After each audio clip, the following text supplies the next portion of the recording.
4 minutes until showtime.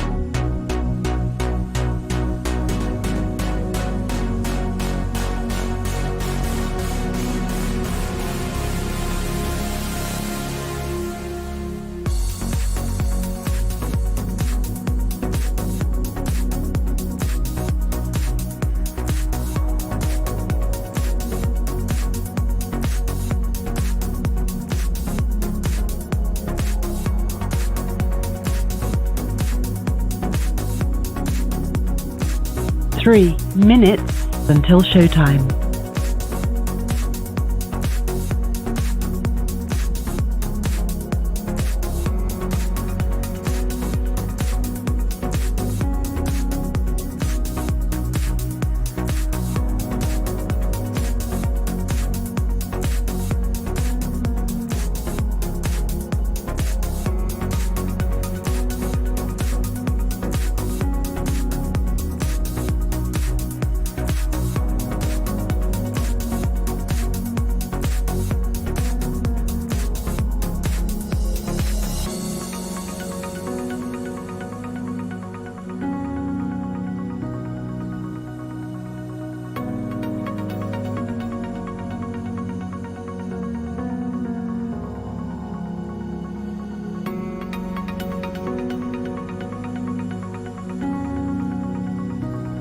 2 minutes until showtime.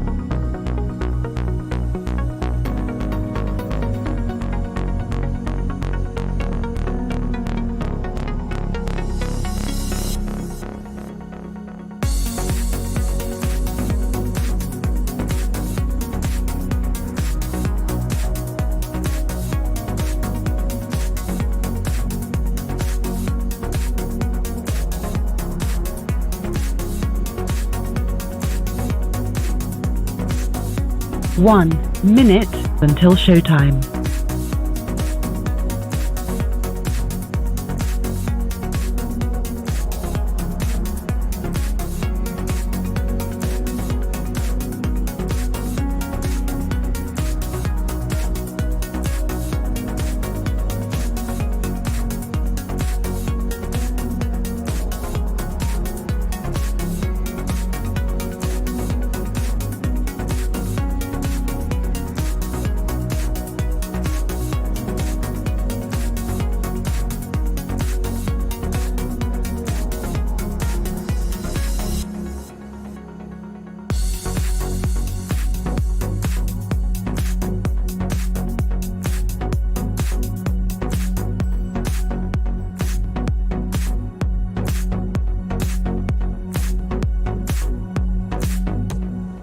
'Your show will go live in 5 seconds. 4, 3, 2, 1.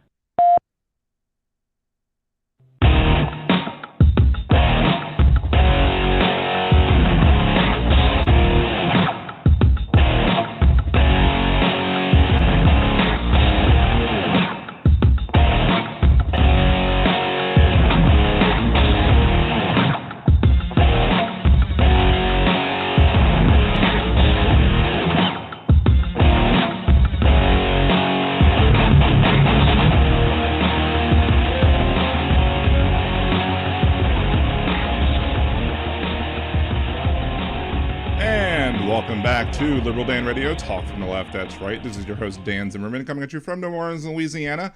To join the conversation, it's area code 914-803-4131. That is 914-803-4131. You can also join us in the YouTube chat. at youtube.com/liberaldanradio. If you're in the Blog Talk Radio chat, just swing on over to the YouTube chat. It's much easier to have y'all in one place. If you're listening after the live broadcast, just leave your comments and questions, etc., in the YouTube chat as well, or at liberaldan.com. I'll eventually find it there too. Or you can interact with me on Twitter or Facebook as well. Shouts out to Aaron and Jolie, the mod squad here and on YouTube, and also on Twitch for nerdydan.com. If you want to support the show, you can support me monthly at patreon.com/liberaldan. You could also support me at individually or one-time shots at buymeacoffee.com/liberaldanradio, or click the Buy Me a Cider button, which brings you to the same place on liberaldan.com. Or you can send me a Venmo at liberaldan at Venmo, or just scan the QR code here on the screen. That'll get you there as well. And just make sure it's friends and family, because you're not buying anything from me. So the bottom half of the hour, we're going to have Louisiana Representative Mandie Landry to talk about a myriad of issues for about a half an hour. It is Louisiana legislative issues, but these are going to be issues that are issues that we're dealing with nationwide as well. They are issues that many states are dealing with. Louisiana has a Republican-controlled legislature and a very conservative Democrat governor, so these are issues that every state's dealing with. Everybody's dealing with nationwide, especially states with Republican-controlled legislatures. So even though it's a state issue, it's a national issue, especially issues like abortion. And we had a couple of things pop up that happened today. So it was timed perfectly, even though they sucked. We'll let Representative Landry speak on those specifically when she calls in about half an hour.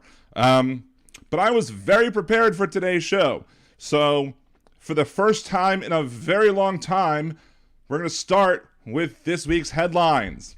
Senator Tommy Tuberville says that Trump's verdict makes him want to vote for Trump twice. So not only does Tommy Tuberville enjoy sexual abuse, he likes voter fraud too. Representative George Santos was arrested today on 13 federal counts dealing with fraud and embezzlement pertaining to his 2022 campaign. He is out on $500,000 bond. Anybody think he got that money legally? Tucker Carlson announced that he intends to have a TV show on Twitter during a stream with Elon Musk. I'm sure many conservatives had their pants around their ankles and went through gallons of lotion at the prospect. Anybody want to invest at Witten Jergens with me? Carlson said, you can't have a free society if people aren't allowed to say what they think is true. In other words, you can't be free unless you're free to spout your own delusions. But if Tuckums does a show before 2025, he gives up a $25 million contract stipulation for violating his non-compete clause. Seems as if Tucker wants free speech, it's going to cost him $25 million. In entertainment news, Robert De Niro just fathered his 7th kid. Sorry, Robert, but you're never going to catch Nick Cannon. Finally, tonight CNN is having a town hall in New Hampshire for former President Donald Trump. When asked why, they said, it's important for sexual abusers to have a say too. And that was this week's headlines. Did you know that in Back to the Future, Marty went back 30 years, so it was 1985. He went back to 1955 in the first movie.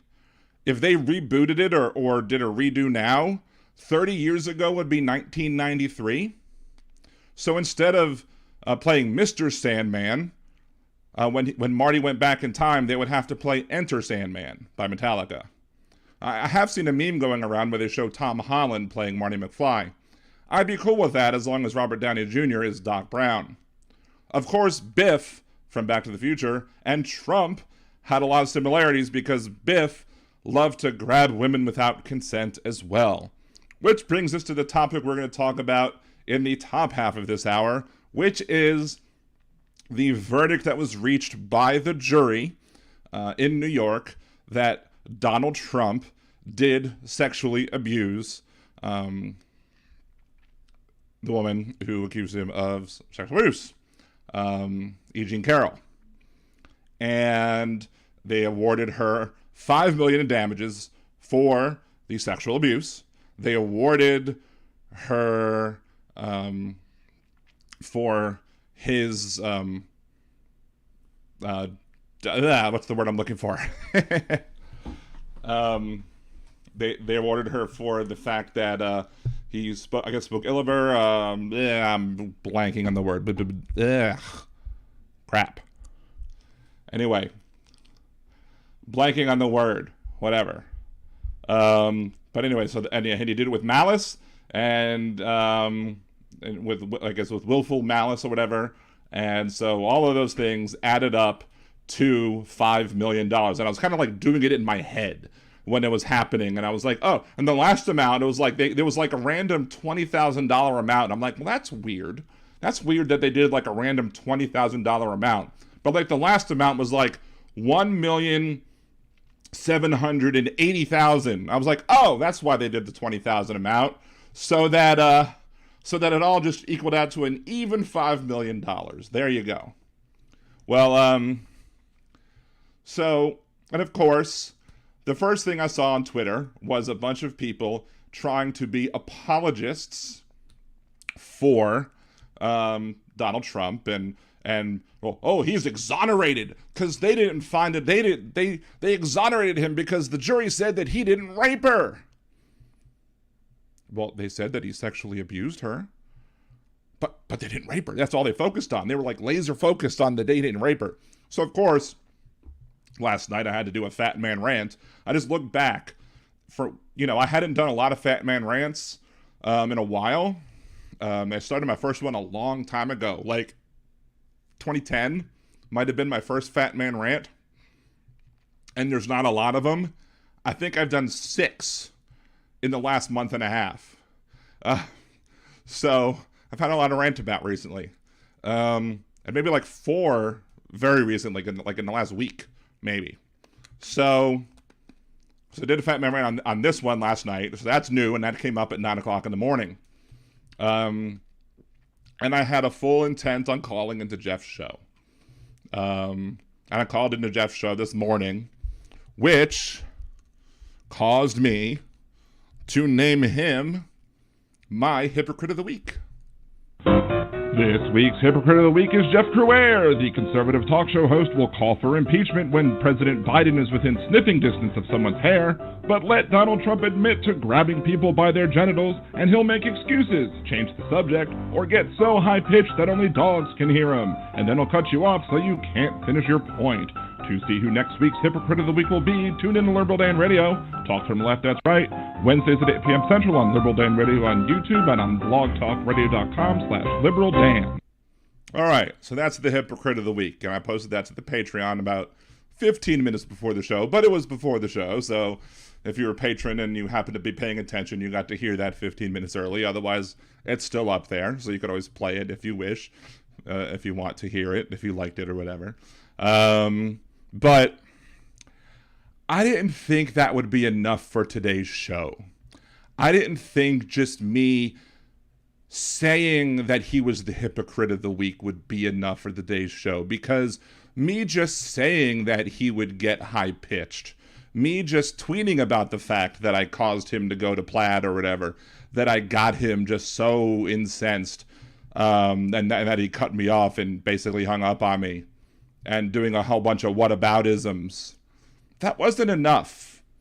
It's not enough for this show to just show. He basically exemplified the experiences that I've dealt with when it comes to arguing with these people on Twitter and when it comes to trying to have discussions about all this crap.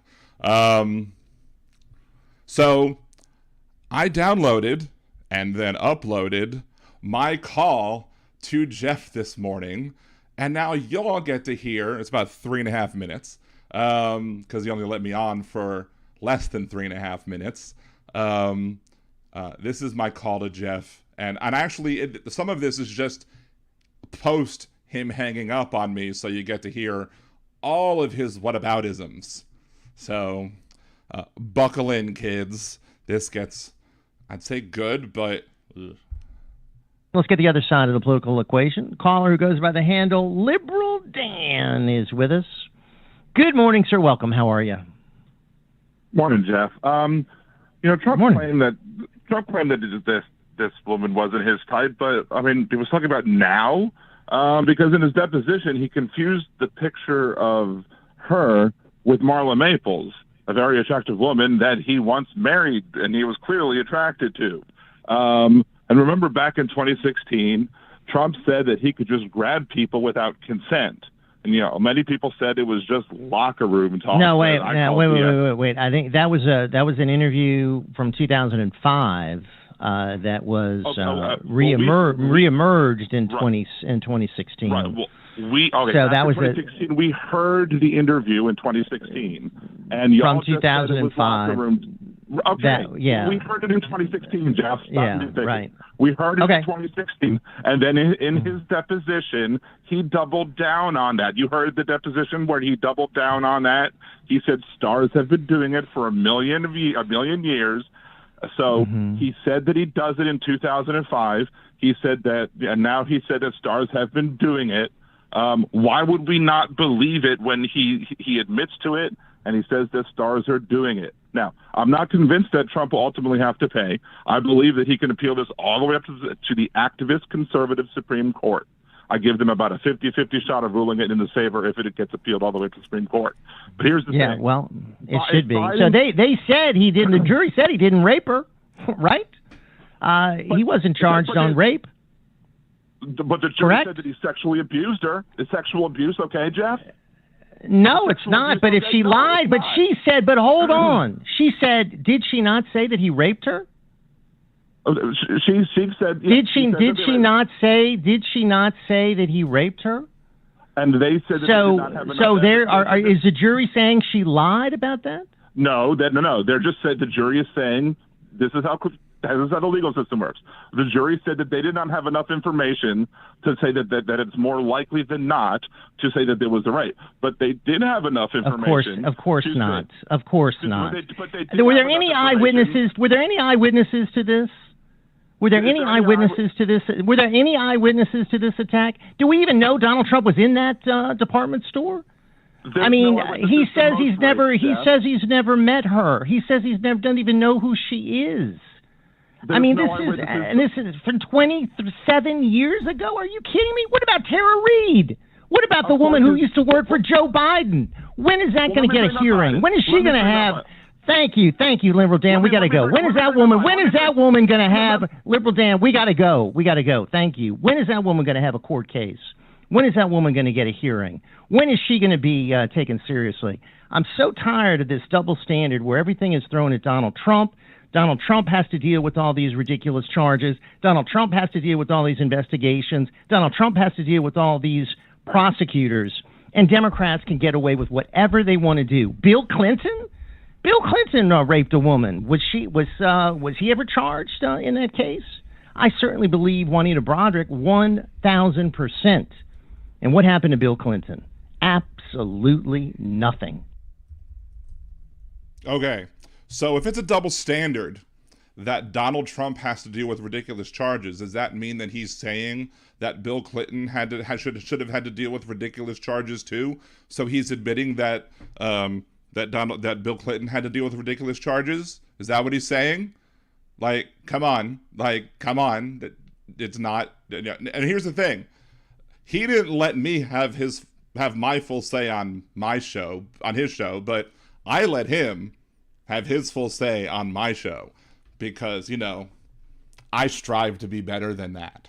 I strive to let people have their full say, even just because, partially I like to give people enough rope to hang themselves.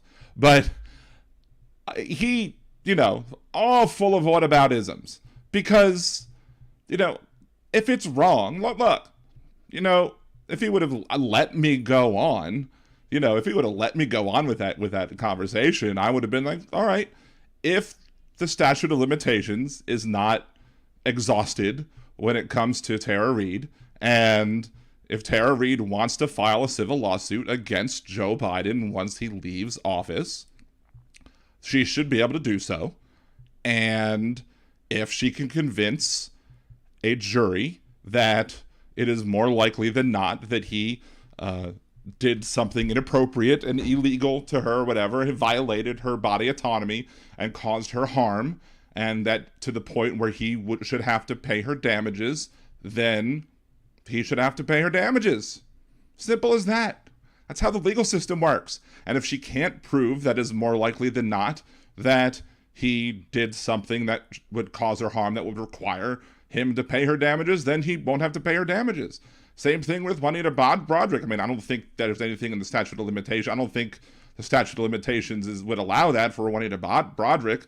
The only reason that Donald Trump is in this, in the first place, the only reason that E. Jean Carroll was able to sue right now and win this lawsuit is because Donald Trump can't keep his mouth shut. Donald Trump is incapable of keeping his mouth shut. And even a conservative person on Twitter that I was debating this was like, I have to concede you that point. I mean, I made that good of a point. They're like, you know what? You're right. And I'm like, hey, I got a Trump supporter to tell me that I'm right. I'll take that victory. Because here's what happened. The way that they wrote the law in New York was that if you defamation is the word I was looking for earlier. If like you defame somebody about something, about like a previous crime, or a previous action, and even if the previous action, like the statute of limitations for that action has expired, if you defame somebody about that, basically my understanding of the civil law is that the statute of limitations kind of opens back up. So she writes this book detailing what happened to the best of her recollection, and he comes out, and if he wouldn't have said a word, if he would have just said no comment, if he could have just said like, I don't have any recollection, I don't remember this person, and I don't believe what she's saying to be true, and just left it at that. If she would just left it at that and not defamed her and not done what he does with everybody else, which is just burn everything down like Sherman did to Atlanta, which is his tactic for everything. He just has to lash out and just crumble everything to the ground. If he would have just said, I don't know her, I don't remember her, I don't remember ever meeting her, and I don't think that this is a true statement, and that's it. If he would have just left it at that, there would have been no defamation. And if there would have been no defamation, she would have not have been able to bring the other civil cases back up. She would have not been able to have brought the civil lawsuit. And despite him being a scummy person, and despite his, I believe that he did it. Absolutely. I believe when she says that he did that. I would believe her regardless of whether or not he said, in that Inside Edition, tape. I would believe that he did it regardless. I especially believe that he did it because we have video or audio of him saying that he could move in on people and and grab them by the hoo-ha. I especially believe that if she's saying that he grabbed her without consent, and he admits that he grabs people without consent, and then he doubles down and says, oh, well, the stars do that. Yeah, the stars do that. They do it all the time. For millions of years, stars have been grabbing people without consent. Then guess what? I believe that he grabs people without consent. And then do I believe that he didn't know her? That he wasn't attracted to her? No, because he said the picture of her from way back when made her look like Marla Maples. Oh, he looks like Marla Maples. So no, I absolutely believe that he did exactly what she said he did. But if he would have shut up, she couldn't have brought the case. She wouldn't have had a defamation suit, so she couldn't have brought the other charges as well. Or not charges, but the other civil cases or civil torts, I guess, as well.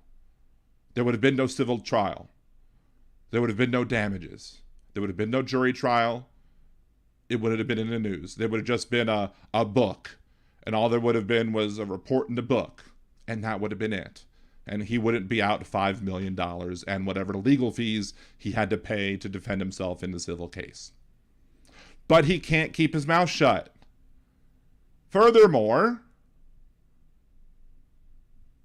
let's say that go on further on into the deposition. If he would have kept his mouth shut in the deposition and said nothing about the person in the picture, but instead he says, "Oh, that's Marla," instead of "That's Marla Maples," by basically saying that was Marla Maples instead of saying, "Oh, I don't know who that is." I don't know who that is. Who is that? I can't really recognize her. If he would have just said from the beginning, "I don't know who that is," and they would just let them tell him who that was, instead of just coming out and saying who it was, they wouldn't have been able to use that against him. Play dumb. I mean, he is dumb. He could have played, but he's not smart enough to play dumb. That's the thing. He's too dumb to play dumb.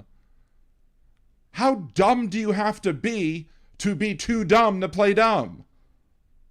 It's ridiculous. Furthermore, how dumb do you have to be to double down on the grab him by the hoo-ha thing? And how bad's your attorney? You're in the middle of a deposition and somebody asks you about the grab him by the hoo-ha comment, and you double down on it, and you everybody who's a conservative and Republican, most of the people who are your supporters would buy the whole, it was just locker room talk. Now, I never bought it was the whole locker room talk. I've never been in a locker room where I've said things like, "Oh yeah, I would grab people without consent," and if I was in a locker room around people who was saying I would grab people without consent, I would leave that area at least. I would not hang out with those people. And as I was talking about, what was it? Was it the other show that I was talking about, the fraternity thing? With the rape whistle thing or whatever that I was talking about? I forget was that a video that I did? I brought that up the other day. I don't remember when I brought that up, but I brought that up the other day. And there was a fraternity that brought it up, and they were joking about, I don't know if they were joking or not, but they were making rape jokes or whatever. Like, "Oh, it's locker room talk." I don't believe that was locker room talk. I believe that they were, horrible people. And so I left because I don't hang out with people like that. But they apparently do hang out with people like that.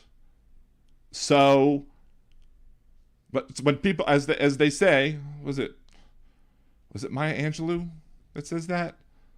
I want to say it's Maya Angelou. When people tell you who they are, you believe them. So when Donald Trump tells us who he was, which is somebody who grabs people without consent, we believe that he grabs people without consent. So I believed him when he said it the first time. All he had to do in the deposition was say, "I was just joking. It was just locker room talk. I was just kidding around. I wasn't serious about that." That's all he had to say. I mean, maybe he didn't mean it, but how do you prove that he didn't mean it? How do you prove that he wasn't being honest about that? You can't. All they had to do was just say, "I was just joking around." But we have evidence from before. I guess you could have pulled up the video from before when Donald Trump said, "I don't kid around." So he has said that before, that he doesn't joke around. So he could have used that against him. I would have used that. If I would have seen a deposition of him saying that I was just joking around about the whole grab him by the hoo-ha thing, I would have then pulled up the video of him saying, "I don't kid," and saying, well, I thought he said he doesn't joke around, he doesn't kid. And now he's saying he jokes around. Which one's which? Now he's a liar. Well, we already knew he's a liar. But I would have brought that up, and I'm sure if any of those attorneys in the deposition would have known about that, they would have brought that up too. But he's too stupid to keep his mouth shut. So he doubled down on his stupidity, and he said, oh, yeah, stars have been doing that for 1,000,000 years, and I'm a star. So that's him admitting. That's him. So there are, hopefully, now, I don't know how many of the millions of poorly educated people who are going to turn around and say, oh, well, I'm not going to support Donald anymore because I thought he was just kidding about grabbing those women by their genitalia. But now that he said that he grabbed him by the genitalia and a second time, I believe that he actually does grab the women by the genitalia. And, maybe he's telling the truth, and that's not right. So I think I'm going to go with someone else instead. So I just don't think that's right of him, because at the end of the day, I really am a Christian, and that's not a Christian thing to do. So I'm going to go with someone who I think really, really is someone who really, holds on to true Christian values, and not someone who's going to be molesting people and grabbing them by their genitalia without their consent, especially outside of the bonds of holy matrimony. So I think I have to give up, and I'm gonna have to burn all my MAGA gear, because I don't think I could take voting for him anymore, because I think that would just be wrong. I don't have any faith that they'll do that, not one bit, but not one bit at all. And I'll catch up back with the chat in a second, because I've been just flowing. But maybe, your middle class, upper middle class, suburban housewife types who, vote Republican because their husbands want them to, or whatever, and who, or vote Republican because, they like the money part of it. Maybe they'll be like, I vote Republican, but I just don't think I can support Donald anymore, because I wouldn't want to be treated like that. I wouldn't want people grabbing me by my genitals. So I think I'm going to have to vote for someone else. I think I might have to vote for that, DeSantis guy, because I don't like Disney anyway. So I'm going to vote for that DeSantis guy, because he has also the thing where he doesn't like the gays, but he's not grabbing people by the genitalia. So I'm going to vote for him, or something like that. So who knows? Maybe he'll start to lose some support. Who knows? I don't have any faith in that. I'm sure he'll still win the primary. But then maybe in the general election, he'll lose himself more people, so that, Joe Biden will be able to win clearly and win even more votes, so Donald Trump can cry some more. Oh, they stole even more. They stole even more votes. I'm going to have to call even more people and ask them to steal the election from me again. Oh, okay. It's 8:29. That probably is that Mandie? That might very well be Mandie. So let's go ahead and answer the phone and see if that's Mandie. Representative Landry. Hey. Hey, is that Representative Landry? Hello. Hello. Is this? Yep. I just was listening to the end of you. How is it? Oh, doing very well. I would ask you how you were doing tonight, but I saw some of the things that happened in the legislature today, and it didn't look very good. Every day. Let's be honest. Yeah, it is Louisiana after all. So, anyways, everybody's listening, and everybody listening after the show, in the replay, as Representative Mandie Landry. Just tell everybody about yourself and what district you represent, where that is in Louisiana and the New Orleans area, and just a little bit about yourself. Yeah, sure. Quick question: are you based in New Orleans or elsewhere? I live in Algiers. Yeah. Okay, just making sure who I was talking to. Yeah. Probably a lot of people recognize my name. I'm Mandie Landry. I was elected in 2019 to the state legislature. My district is 91, and so I'm one of the sort of uptown districts. Not all the way. I have the Irish Channel, some of the Lower Garden, Milan, Broadmoor, and Hollygrove. So I have a very residential, extremely diverse district. And I was a first-time candidate, never thought about running before, and I am not only the most progressive member of the legislature, but I definitely have probably the most progressive district in the state. So it's been a privilege. Well, I mean, it's very good that you found yourself in a good district to run in. Back in 2004, my first time running for office, I decided to run for Congress, but I ran in the first congressional district, and that was just horrible. Oh, yeah. So very gerrymandered tough. and very terrible. So I didn't do very well. Right. But yeah, so you tried though. I did try and failed miserably, but I learned a lot. So there's that. So there you go. So I'm more focusing on this stuff now. So. But yeah, I mean, and am I right in remembering that for a while you unregistered as a Democrat, but you re-registered later? No,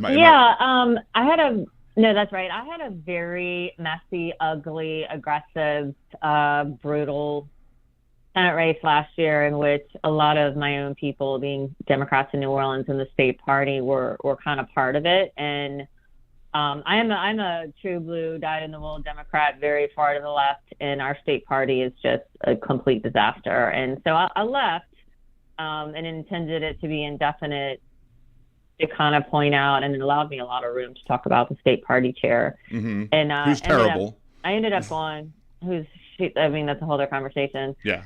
Incompetent, unethical. And I ended up going back before session. I had a lot of, I don't want to call it pressure, encouragement from my caucus and friends, and everyone said, look, we want you there. It just makes everyone's life that much harder when you're not. And I can respect that, you know? Mm-hmm. I mean, I had Devontae Lewis on the show before as well, and we talked about all of the shenanigans that took place. Yeah, we talked about all the shenanigans with the endorsement process and how the chair changed the rule. They changed the rules to try and screw them, and then they changed the rules again to try and screw them again. It's just terrible. I mean, she's Republican light. I mean, it's terrible. I don't think she has principles even. I think it's just like a power, crown sort of thing. And she hasn't raised any money. She hasn't really recruited candidates, and those are the basic functions of the job, kind of thing. So. Right. I mean, anyway, I was in your boat as well. Way back when Edwin Edwards came back into the picture and decided to run for Congress again, I basically said, I was like, if the state party endorses Edwin Edwards for Congress, I'm leaving the party. And I thought it was the safest thing ever, because who would think that the party would endorse the convicted felon Edwin Edwards? And they did. And I was like, are you kidding me? So for and in Louisiana we have open primaries, so the only reason you need to be in the party is to vote in the presidential primary. And the presidential primaries are so late in the season, it doesn't usually matter anyway. So I was like, meh. But then I went ahead and re-registered for 2020, so I could just vote in this primary just in case. I think the country is going more the way of the independent. I mean, you saw the woman in Nebraska who's awesome. And I mean, I did it with no qualms. But when I've, had a lot of talking to, I have to rethink about it, just the practical matters. But people aren't really left or right, and younger generations, they hate it. They don't understand it. And I don't blame them. Yeah. So one of the first reasons I had you on, wanted to get you on, was there's that bill that's being presented about they said it's if a police officer tells you that you can't approach if you approach a police officer within 25 feet and a police officer tells you to stop and you don't stop approaching, they can fine you up to $500 and lock you up for 6 months, is it? Or 3 months? Or something like that? I'm not sure. It's really bad. So for your listeners, I think we're debating it on the floor tomorrow. All right. It's scheduled for tomorrow. I'm not sure if it's actually going to happen, but you can watch the live stream of anything in the legislature, and we start at 1 tomorrow. So it is on the schedule, and we'll see if it happens. But it's when I saw it filed and I saw the author, who would be a nice man, but very different. Mm-hmm. I said, this is something about this is off, but there was 600 bills filed. So I sent it to, I think I sent it to my ACLU friend, and he's like, oh yeah, this is a anti-gun filming though. And I said, oh, of course it is. Right. And it's, yeah, you have to get 25 feet back, which is like basically all of the, George Floyd's and those situations would not have been, we wouldn't have really seen what they were doing. You would have only seen it from far away. Right. And you wouldn't have had the video evidence of what was happening if they had to be 25 feet away. And that's exactly what it is.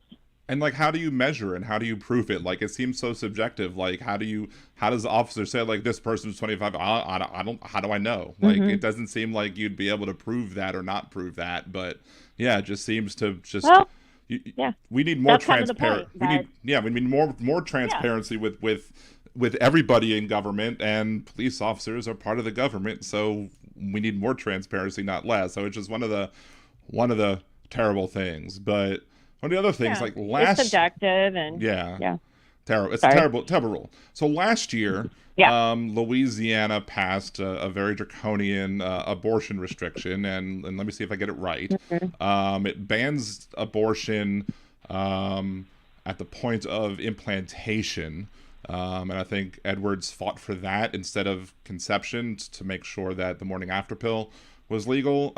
Supposedly, as supposedly something. Oh, he was trying to brag about that. Then you could the only exceptions in the law are if there is a threat of long-term permanent damage. So, like, if there's a threat of short-term permanent or short-term or long-term major damage or permanent major damage. So, if there's a threat of permanent minor damage or short-term major damage, that's not okay. But it has to be long-term major damage in order for there to be an exception. There's no exception for problems with the fetus. If the fetus is not viable, there's no exceptions for anything like that. If the fetus dies, you have to basically deliver it. And is that basically a correct interpretation of what the current law is? So what it is now is there's no real abortion now unless you're like almost dying on the table, because they have in there a maternal health exception, which is when the life of the mother is in danger. And it's pretty narrow. It's narrow enough, or I should say also vague enough. That's what the litigation is addressing, that doctors and hospitals are like freaked out about what it means. Right. Because as I'm sure you and your listeners know, like so much stuff goes wrong in pregnancy. And it's way better to deal with it when you first see it going wrong than later when you're like on death's door. But they're freaked out about it. And the reason it's so vague is because the extremist anti-choice, right to life movement, they think women are lying and they think doctors are lying. And so they made it so that it's so draconian and weird and vague that everyone's afraid to use that exception. There's no rape and incest exception. They have something in there that you can have an abortion when the pregnancy is medically futile. So that's not a medical term. Doctors will tell you, they're like, there's nothing called medically futile. Right. But there's situations where, you saw the woman, Nancy Davis, she found out in Baton Rouge, her baby didn't have a skull. It just had like a brain stem, I think, or something like that. Arcania, I think it's Arcania, something like that. And they still wouldn't. Baton Rouge Hospital still wouldn't do it, and she had to fly to New York, and clearly that baby wasn't going to live. So they left it vague enough and crazy enough and worrisome enough for the doctors who can face a long time in prison, so that everyone's afraid to do it, even if you're in a lot of trouble. Right. And that's just, to me, I'm an abortion on demand person. Only 0.5% of abortions, if I'm remembering correctly, take place after like the 21st week, and all of those abortions are ones that are taking place because of a health issue or a fetal abnormality that's either going to cause the fetus to die in utero or immediately after birth. Like, there's nobody who's waiting for 8 months and then it's like, oops, I don't want to be a parent anymore, so I'm just going to eat the fetus out and not,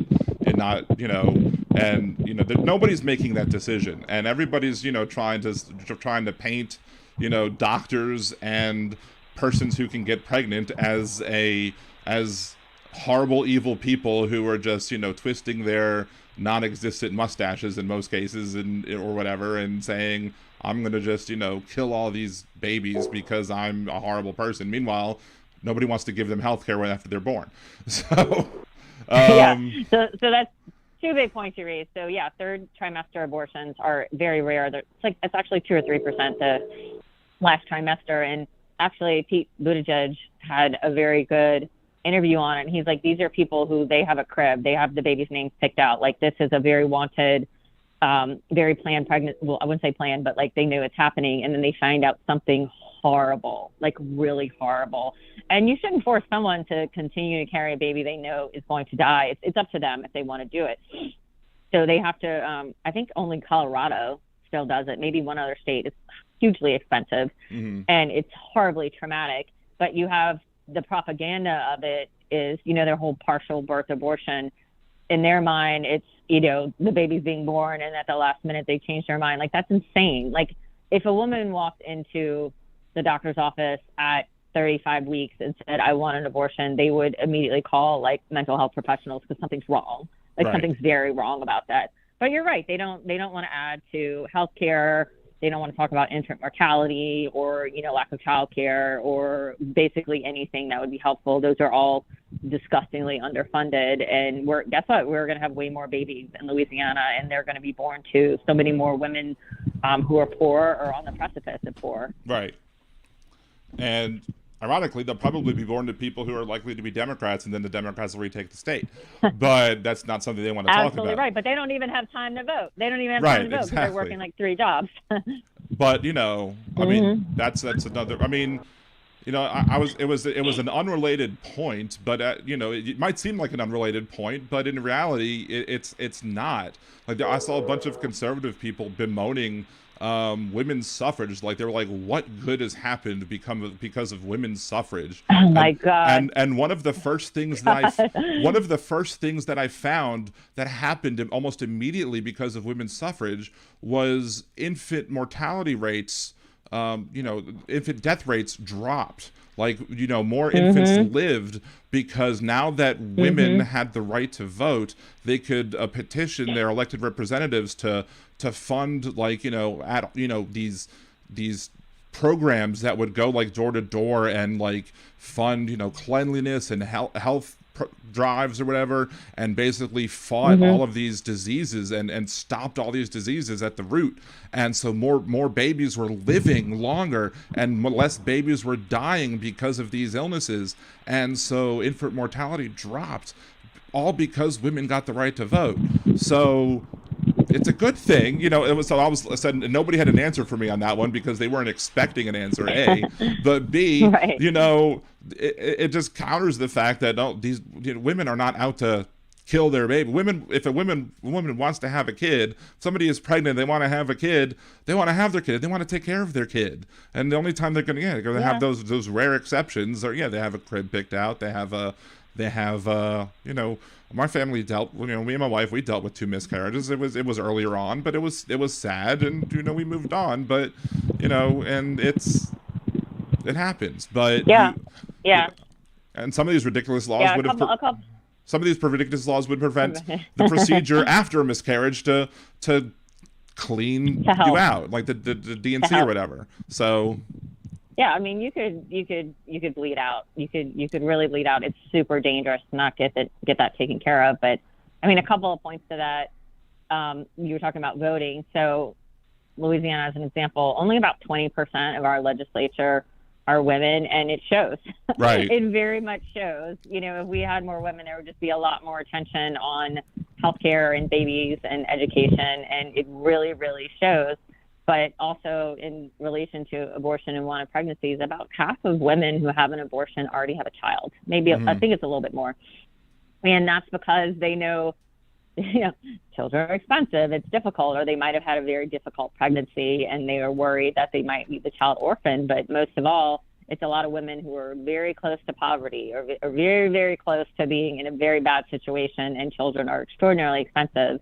And if they're especially single mom, but if they're just close to poverty, they have to work. And so, think about, you have the kid in school and you're doing okay, and then you're pregnant again. You're like, wait a minute, I'm working 2 jobs. Like, I can't have another baby. What am I going to do with it? Right. And that's why a lot of people do it, is financial reasons. But I mean, healthcare reasons. Like, you had a tough pregnancy And you don't want to go through that again, because what might happen to you. And it happens so much. Like, people don't realize it.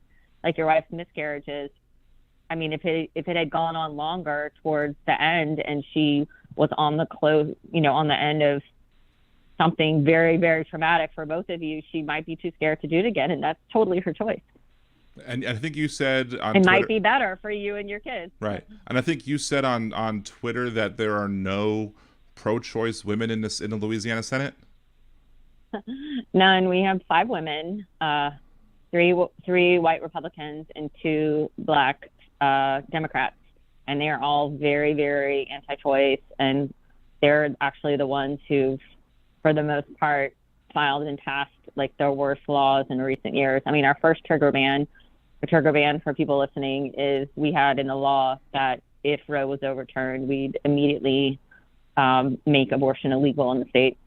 So that was signed by our only female governor, Kathleen Blanco. Right. And so we have a weird state compared to other states, that it's not all white Republican men. It's just a lot of women from both sides of the aisle. And yeah, that's all we have in our Senate. And it became more, I shouldn't say more obvious, but more glaring, where I think it was South Carolina.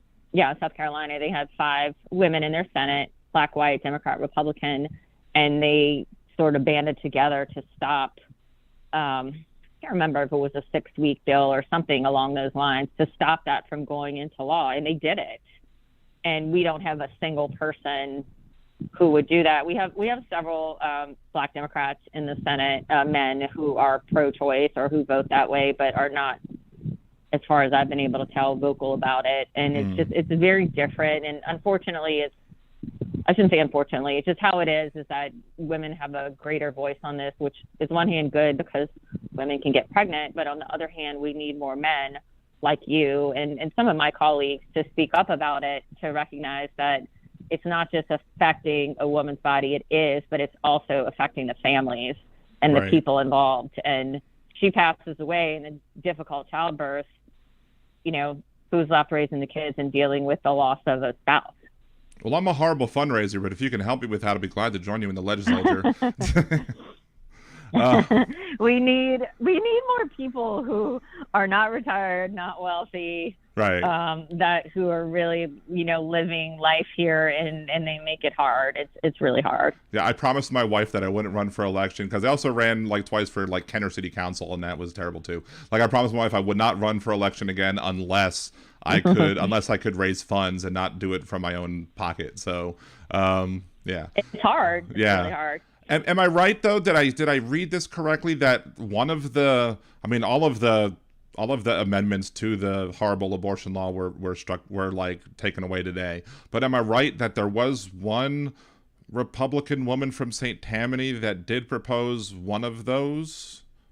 Or am I wrong about that? So I'll say they've all been passed over-ish. There's still some, how should I say this? Nothing is really dead. Okay. Sometimes a bill is dead in committee, but there's a lot of different maneuverings that sometimes there's a way to bring things back. So on one hand, nothing's dead, but Mary Dubison from Slidell area, I forget, she's a Republican. She is lovely. And she has her own conscience and does what she wants. And so she has a bill that is angles on the maternal health care, what does it mean to be, in dire need or at risk. And she decided not to run it today when all the other ones got killed. Mm-hmm. And I'm not sure if that means she's going to try to run it again, or she just maybe read the tea leaves and said, let me try a week later. So it's still out there. And the ones that were killed today, it was 2 rape and incest, and I don't know, something else. They were killed. They're killed. They're probably not coming back, but there's always a chance something can come back. But that committee apparently the Republicans on the committee just sat there and didn't ask a question and just voted no, as they were told to do or wanted to do, because it's an election year. And of course, it's an election year. And another thing, there's so much I've learned in this job, but it's not really their voters. So Lift Louisiana, for anyone listening, you should give them your money. They're a Louisiana-based reproductive organization. They're wonderful. I've done legal work with them for years. and they do policy work, and they've been working in this sphere for a long time, and they did a big statewide poll early in the year to just kind of gauge what people's views on abortion were since Roe was overturned, but also in specific areas of the state. Mm-hmm. And the poll is great. You can find it online, and people are way more pro-choice than they were before Roe was overturned. But they discovered in many areas of the state, not just sort of near blue cities like Slidell, but even some red areas, people are much more open to exceptions and abortion in general. And it gives, on one hand, it gives these elected officials sort of cover, knowing that their voters are with them. The problem is Louisiana Right to Life and Family Forum and these groups have so much money and political power that what they do is just attack these people who they consider to be moderate when they run for re-election. Right. So it's not even really the voters, it's the money. It's the money going against them. And so they're like, well, I can stand on principle and never be back, and you'll have someone crazy in my spot or try to, thread the needle, and maybe I'll be back. And I'm glad I'm not in that position, because I don't know what I would do. Right. I think they look at it like, do I come back and be a somewhat voice of reason but let people down? Or do I go full force what I believe in, and then I'm not coming back, and it's going to be some Trump person? Oh, yeah. And it's a hard space to be in, and I don't know what that's like. One of the problems I find, though, with a lot of polling, and I mean, I'm not saying that their poll is inaccurate. I mean, it's probably very accurate, but a lot of polling is incomplete, because you'll see like national polling that says 60 to 65% of people want abortion in most, if not all, cases. On gun control, you see like 80 to 90% of people want universal background checks, but you don't necessarily see how many of those people want that and would tell the representatives, if you don't vote for it, I'm not voting for you. Like maybe somebody wants it, but they don't want it badly enough that they would reject their current representative if they don't support it. You know what I mean? Like, it's like, I don't want it, but it's not a priority for me, or something like that. Yeah. I guess some of it. Some maybe suburban, some suburban Republican woman or whatever who might feel like she's, she personally might be pro-choice or whatever, or personally thinks that there should be some exceptions, but is doesn't necessarily care because she doesn't want to have other, she cares more about other policies because she could always fly to New York and have it taken care of, but doesn't care if, somebody in some other part of the state can't access it for whatever reasons, Yeah, and that involves the one issue voter thing. Right. And I feel like people who trend towards pro-choice are not really one issue voters. Right. They're they're gonna look more at the whole candidate, whereas the Right to Life movement, the anti-choice movement, has so much power that so many voters around the country are a one-issue voter in that, or they use that, which I've seen in Louisiana, they use that as a reason to feel better about voting Republican. Mm-hmm. They're like, oh, well, I'm so pro-life, I could never vote for that person, when really they just want to vote Republican. Mm-hmm. And you'll find a lot more on the right, more single-issue voters, or voters who can get wrapped up in that. Maybe before campaign season starts, they have a lot of varied views, or they say, I'd vote for this one for that reason, or multiple reasons, and then campaign time comes and they just the outside money or whatever just hammers the other person, you want to kill babies, or you want to take my guns, you want to take my guns, and then suddenly the entire election is about one thing. Right. When really it's not, but that's what it becomes, because money in politics is gross. Yes, absolutely. Do you have any other legislative priorities that are going on that you want to try and get passed in the current session, or that you're trying to push through, or? Yeah, it's what has been interesting in my time here is that, because I've evolved, mm-hmm. I definitely had I had a lot of disappointments the first year or two, not realizing what I was dealing with and not realizing the power of outside groups. And so stuff that I thought was very straightforward and simple just crashed and burned, and I just didn't even know. So I've gotten a little more practical about it. But I guess as a larger point, my point is that you never really know how an issue or a bill is going to go, because the ones you think are easy die, and then the ones you think are like, I hate to call them a throwaway, but like my wish bills, every now and then one gets through. But this year, I have one bill, one and a half, I guess I should say, that has been blowing through and getting stronger, and it's about criminal blight in New Orleans. And that sounds like a very like weird, nerdy policy thing. But throughout the state, especially in New Orleans, we have these slumlords that own these like massive properties or multiple properties and huge apartment complexes. Mm-hmm. And the people are living in squalor because they can't go anywhere else. And it's almost impossible under state law to do much about it. Like, it's really, really hard. And so we're strengthening it to put more criminal penalties, a threat of jail time. I can't believe I'm doing that, but it's worth it. Mm-hmm. Putting it in RICO. And it's been something that's been growing and gaining strength. And it's really a tenant's rights issue, that you have the right not to live in squalor. You have the right not to live next to crime and an infested apartment complex. And it's become like something that I just filed kind of at the last minute, like, yeah, we should do something about criminal blight. And it's actually become something that's now like really important to the major cities in the state, as housing becomes so expensive, because you have people who are a step above being homeless, living in horrific conditions, and they can't do anything about it. And we want these slumlords to fix it up. So just as an example, I just thought that was like, I was changing a statute, and now I'm like, wait a minute, we might actually be improving a lot of people's lives and holding bad people accountable. So that something that I didn't think was, I guess the point is, something so major has become something so much bigger. I also have some aspirational bills. I still have one we're going to hear next week. I have no idea what's going to happen in this, but aside from weed, right, which I get questions on all the time, the second most popular question I get is, why don't we have a ballot initiative process in Louisiana? So I assume you know what that is. Right. Maybe. Yeah, like a citizen's trying to get something on the ballot?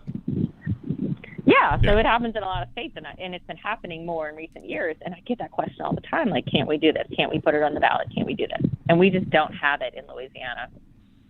And I'm trying to quietly put it on the ballot so that people in Louisiana can decide, do we want to have this process? And it's been very interesting because it's very much a pro-democracy, pro people's rights sort of thing. And I think a lot of people are afraid of it because, I could put weed on the ballot. We could get minimum wage on the ballot. But on the other hand, we might have some weird, prayer in school or more abortion restrictions or something crazy. And right. It's like I'm just throwing it out there to see what happens. But people want it, and I think it could be used into a force for good. So, you're filing bills, and something that seems small and practical becomes this big improvement, and then something that seems straightforward, I might have a 30-minute committee hearing, and then it just dies. Right. I don't really know, Well, I mean, it's possible. I mean, and that sometimes you can get away hopefully it'll be a way for popular things you can get around the gridlock of the legislature. I guess two bills that I've heard of, that one of them that keeps coming up every year. The driving with cell phones bill, is that passing this year or no? Do you think that'll pass? You're asking me right now, and I don't remember what happened to it last year. I know I voted for it. I think it must have died in the Senate. It always dies. You mean the hands-free bill, that you have to use a hands-free device? Is that what you mean? I mean, is that because I thought it was just not using a cell phone altogether, but I mean, I always use hands-free, but one of the funniest things was, I remember once I had a different radio show on AM radio a while back, and I think it was Austin Badon way back when, who was proposing the bill that would ban you from using a cell phone in the car, and they had to table it because he was stuck in traffic and had to call in to tell him that he was not going to be able to make the meeting. So hilarious. He had to call into this car. I'm like, how ironic is that? And there's the other one though. Typical. What about there's the one about that's getting a lot of play, I think, in some conservative areas down here, especially because of the whole silly recall Latoya thing about trying to change the recall laws to to be a percentage of who showed up instead of a percentage of the electorate, like as a whole. Yeah. What do you think about that one? So we debated it for a while on the floor yesterday. So that was filed by Paul Hollis in St. Tammany. Can't remember exactly where he is in St. Tammany, but he filed that, and it was in response to the recall in New Orleans, Right. which, as I agree with, and most people agree with, the number of signatures is really high. Right. Like it's almost impossible to get to. Right. So he filed one that would make it the percentage of the people who voted in that election. And so before we had the debate, I was kind of in the middle. I was like, I think the number's too high, but I don't know how this is going to work. And we started debating it, and I did a calculation, which I think might have killed the bill for him, unfortunately. I did a calculation and asked him about it on my race in 2019. So I'm using round numbers, about 15,000 people voted in my race in 2019. Right. And I think I had like 7,800 votes, and then the other opponent had like 7,100 or something like that. It was like 48%, something like that. And so under his new proposal, it would have been 30% of the people who voted in that race. Right. So that would have been, and we did all this on the floor, and everyone like perked up. So it would have been, in that election of 15,000 people, my opponent would have needed 4,400 people to sign the petition to do a recall election. Well, shit, I mean, I just beat him by like 800 votes. Easy to get 4,400 if you had 7,000. I mean, 4,400 is probably his base. So if he had enough money behind him or anger or whatever, that would have been relatively easy to get those signatures and then force me into doing another election. So I would have had to do the whole thing all over again. And so people started perking their ears up, and they're like, wait a minute, like you're saying it's going to be easier to recall us than it was for us to get elected. Right. And so that's kind of the problem with doing it that way, is maybe if it was 50%, that would make more sense. That's where I'm at. But that's exactly where I'm at on it. I always been at. I always thought that the amounts of recall was too high, based off. I don't buy the conspiracy theories of we don't know how many. I always thought it was too high based on the total bit. But yeah, I always said it should be based on the amount of people that voted, but it should be 50% plus one, and that's where 50 I'm at. or even 50 or even 60, because we have a lot of legislative races, especially in your big cities like New Orleans, that are very close. Right. So I almost feel like 60%, be like, all right, you got to get all your voters to sign it, and you got to get some of mine who are dissatisfied with me, because that's what it is. You have to get enough people to say, I don't like the job she's doing. And I kind of feel like that's what it should be, that you need a majority of people. Maybe it's only 51% to say, no, we don't like it. Because 30% is, I mean, that could be just like your friends. I mean, a lot of these places around the state have far fewer people who vote in elections compared to Orleans. And so you might only have 5,000 people vote in that race, and you only need like 1,500. I mean, that's like nothing. I agree with you totally. I agree with you 100% on that one. Yeah, that's the 30%. When I heard 20 or 30%, I was like, that's way too low. And you make a very good argument as to why it's I wasn't able to articulate at the time when I heard as to why it was way too low. It just in my gut, it felt way too low. You articulated perfectly as to why it's way too low. So when you do the numbers, and multiple people came up to me after, they're like, oh my God, I never thought about the numbers. You're exactly right, because we talk in like theory and, we should do this or that, and I just did the calculations, and poor Paul was doing the calculations on his phone, and he's like, yeah, that would be the amount. I could see his face kind of like, oh shit, she kind of got me. He's a great guy, by the way. He's really smart and wants to improve this, and I think this just might have gone a little too far in the other direction, and there's a middle ground. I don't know if he's going to propose to amend it. Sure. He might, and then we'll be having a different discussion, but we haven't voted on it yet, is the period on that. All right, cool. Well, anything else you want to say? How can people find out more about you and support you in your next election or whatever? Yeah, so it's this year. So for people who are listening, all of your state offices are up for re-election. So the entire legislature, all your 105 reps and 39 senators even if they were, I mean, we had a special election in Orleans. He's been here 2 months and he has to go run again. Governor, lieutenant governor, secretary of state, treasurer, everyone's up. So look for us. I'm at Vote Landry on all social media. I am not related to Jeff Landry. I have to say that all the time. Thank goodness. No relation, common last name. We're diametrically opposed on basically everything. But find me there if you're looking for someone progressive. You found a home in me. I haven't met an underdog issue that I didn't like, and it's just, I think people need to realize how important it is to have people pushing back. I mean, we only have 33 Democrats. New Orleans is always in the doghouse here.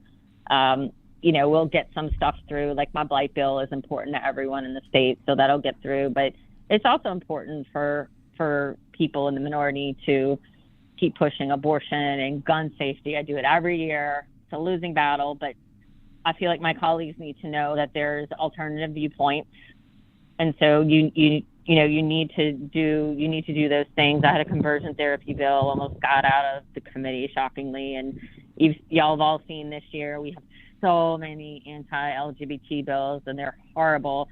But it's important for all of you to write in and come testify so that my colleagues can learn and also see that not everyone in the state agrees with them. So look me up, and I'm very responsive to social media messages, and I talk a lot on media, and I try to just be informative when I can.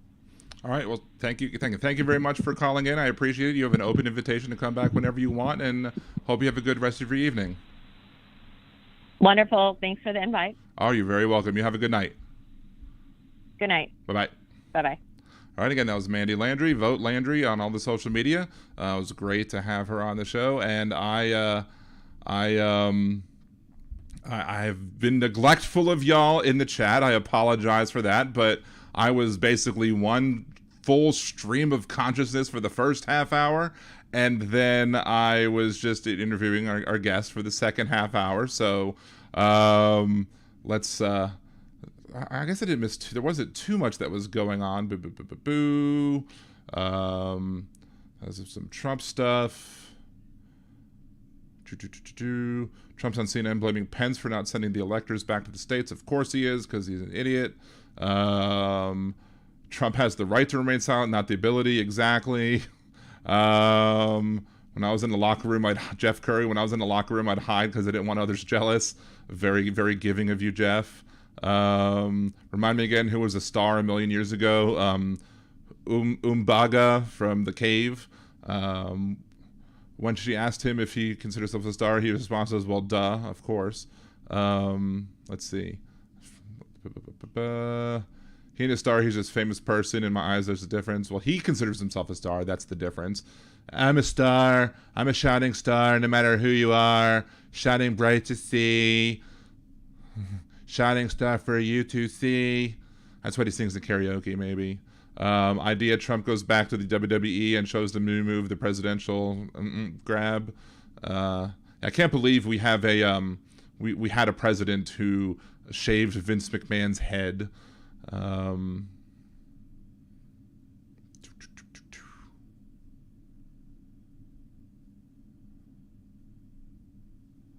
Let's see going on.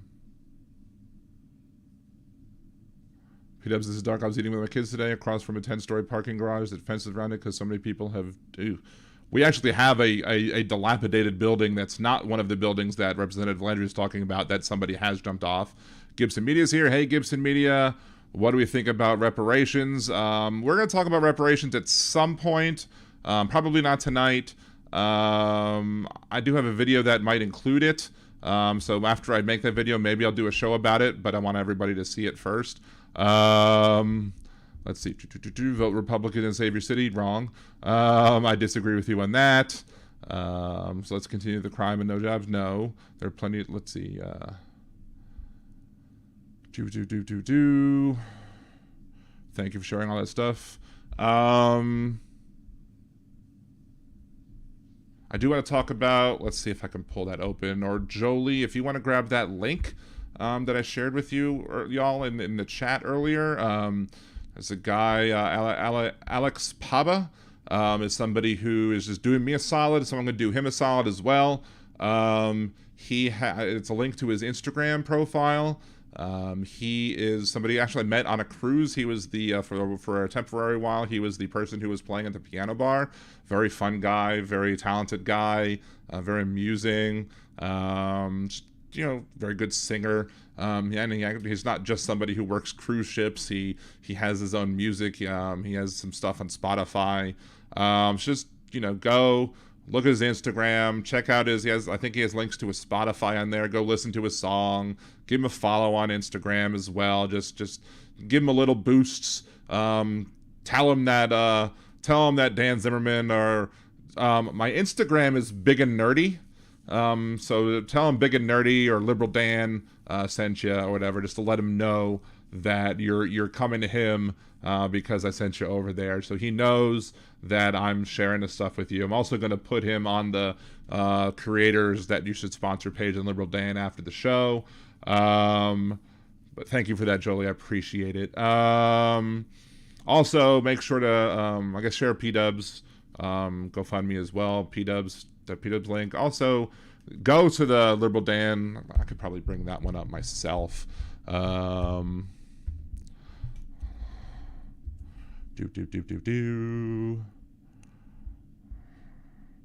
support these creators page. If you go here, I'll probably be adding the Alex Paba page there as well. Hopefully it loads. I don't know. It doesn't look like it's loading for me at the moment, but maybe I'll have to fix that. I don't know. For some reason, this page ain't loading correctly. I'm going to have to fix that. Maybe do I need to do HTTPS? I don't know.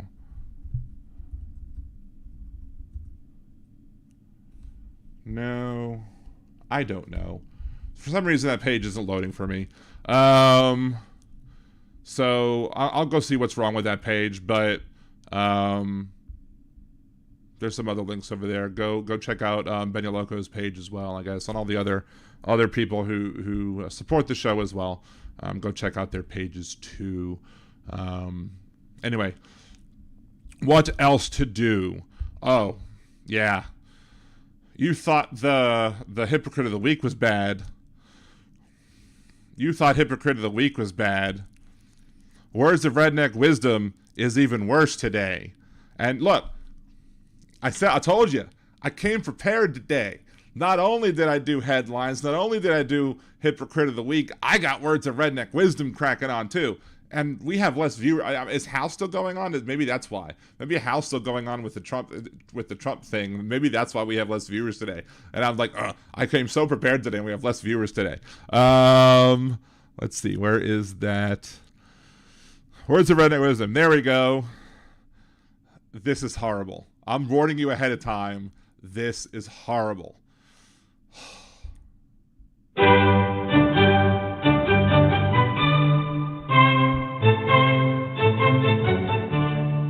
And now, Words of Redneck Wisdom, brought to you by Liberal Dan Radio. You know, Joe Biden is trying to replicate Reagan's morning in the USA. It's more like Nightmare on Hell Street. He ain't Freddy Krueger. He's hair-sniffing, creepy Krueger. But the Constitution says, Article 2, Section 3, says that the president shall take care of the USA. That's his job. Well, he ain't doing it. And I want to tell you something. In 1967 in New York, they had an all-out brawl or a riot. And it was hand-to-hand combat, snipers in buildings and everything from the people of that were angry. And it was guess who sent in the National Guard? He had the power to do it. The governor. Tell us. Mm-hmm. So the governor sent National Guardsmen in New York, and they were with the the sheriff's department too, and the highway patrol, and there were tanks rolling down through the middle of town. Now, if the governor has the right to do it now, then that's the right what they have. That is the right what they've got to do now. Talking about sending his troops to the border. That's who called. Johnson didn't call him out. The governor did. So, I told you this before.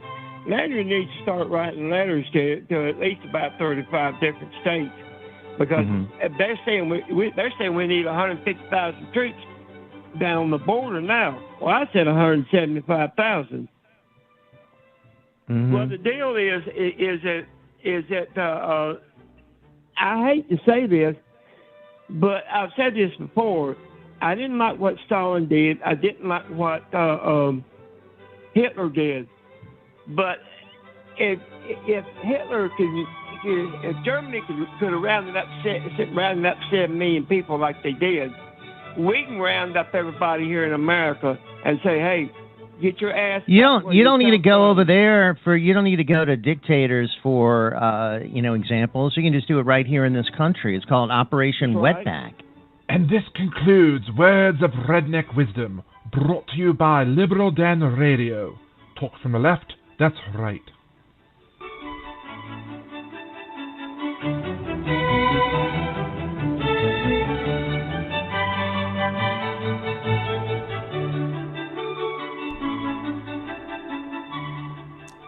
I told you it was bad. Yep. As soon as I heard that one, I was like, that's Words of Redneck Wisdom for this week. Yeah, exactly right, Aaron. Holy moly. That's not the first time that Cowboy has said that before. He's said that before about, if Hitler could round up those people, why can't we? I mean, now, the last time Jeff did it, he cut him off, and I said I would be like, to Jeff's credit, the last time he cut him off.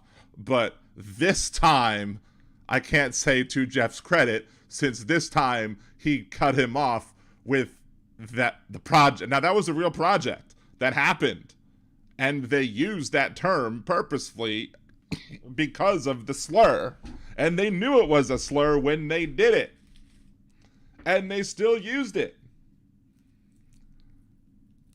Yeah. Ridiculous. Yeah, let's go round them all up just like good old Adolf did. I reckon we could do that. We can go make us some camps too. Next time he's gonna call in and say, let's get us some ovens. See, that's the kind of talk that makes my I'm gonna say my Jewish side, but all my side is Jewish. Me being a Jew, and I hear that, it's just like, oh, here we go again. Holy crap. Yeah. And people wonder why I worry, because you have people like that. You have people like that who have no problem saying, well, Hitler did it, why can't we do it too? Yeehaw.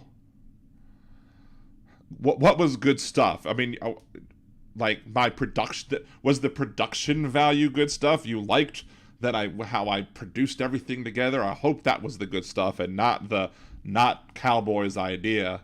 Gibson Media, I hope that's not what you're calling good stuff. Whew. Oh boy. Let me see. Let's put this one different, because I need to prep something. Oh, that's not what I wanted to do. All right, let's bring that down here. So, the next part of the show, I'm going to be recording as I'm streaming, because this is going to be a video that I'm going to put up soon after the show is over. Because not only am I going to, because I'm going to be basically making this a separate video in and of itself, on top of it being part of the podcast, because I'm going to kill two birds with one stone. Show why both Southerners are idiots. There you go. I like it.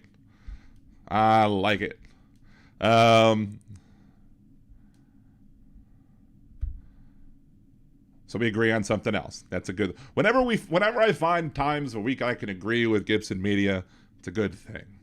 shows that there's perhaps hope for something at least. So let's see. We're going to switch to the alternate view. There we go. And then we're going to take off the background as well, so it's just my picture and not everything else. Oh, and we need to get rid of that as well. So now it's just that. There we go. So you may be asking yourself, why are we looking at Twitter? And let's zoom in a smidge. Maybe I think I need to get a little bit bigger, just to maybe get a better view of this. That might be better. That might give us a better view of what's going on. Yeah, that's better. Okay. Wait, nice. You remembered the A? What? I'm confused. Oh, the McDonald's. Okay. We all go into the McDonald's. Nice. Okay, so let's start. I was about to hit stop streaming, and I was not going to be happy with that. So let's start recording now. 3, 2, 1. So I was looking at Twitter the other day. Specifically, I was looking at one of the Elon Musk's posts asking something about community notes, and he tagged community notes in a post and was like, "Community notes, is this true?" Seeking to get, I guess, the people who are part of community notes to know whether or not to check if something whether or not it's true or not. So I guess maybe that updates people who are in community notes. I'm not exactly sure how that part works, but I was interested to see, how does one become part of the community notes team? Because I guess in order to be part of community notes, I think you are a Twitter user, and there has to be other things that are involved in joining community notes. So I decided to do a little bit of a deep dive to figure out exactly how one becomes part of community notes. So here we go. Sign up to become a community notes contributor. So here we go. Community Notes is a collaborative way to keep people better informed. 1. Contributors are people like you. Anyone on Twitter whose account meets the eligibility criteria can sign up to help. 2. All contributors start with the ability to rate notes, and over time can earn the ability to write. 3. Notes aren't chosen by majority rule. Community Notes identifies notes that are found helpful by and for people with different points of view. 4. Twitter doesn't choose what shows up. The people do. All right? Sounds like there's some sort of... they're trying to get some sort of consensus. Maybe a little bit like Wikipedia. I don't know. Wikipedia is... everybody can join Wikipedia. It's free to join. You can get an account and they kind of build a consensus or whatever. Let's see how much like Wikipedia this is. Join Community Notes. So we're going to try and join... Okay. To join Community Notes, step 1, please update your account to continue. Joined Twitter at least 6 months ago. What? No Twitter rules. Learn more.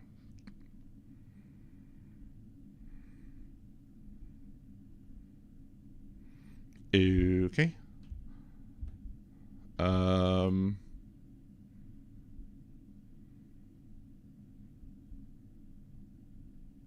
Interesting. I have been a member of Twitter for a very long time.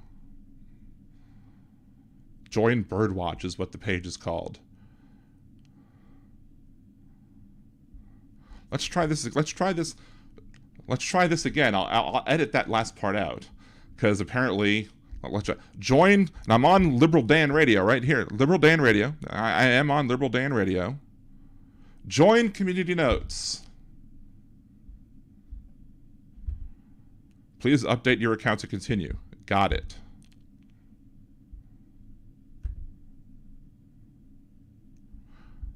This is very weird. That's not what I got. I'm very confused. I'm so very confused. I'm so very confused. Let's go to that one. Let's go to Nerdy Dan. We'll go to Nerdy Dan's profile and see if we can do it from there.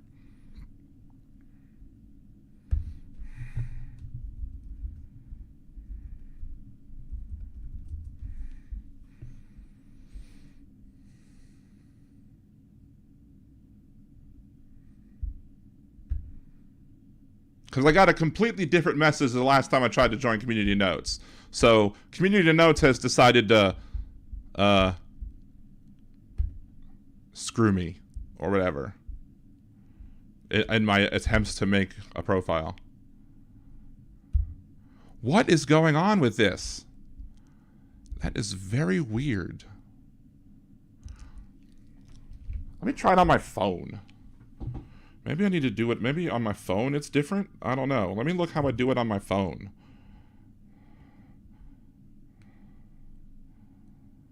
Nope, that's Facebook, not Twitter. All right, we're going to hop back to, let's put my background back in.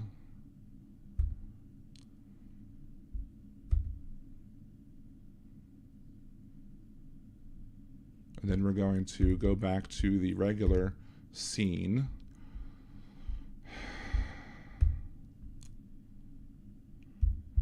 Of course, you know, Elon's product is so unreliable that I can't even make a video without it screwing up.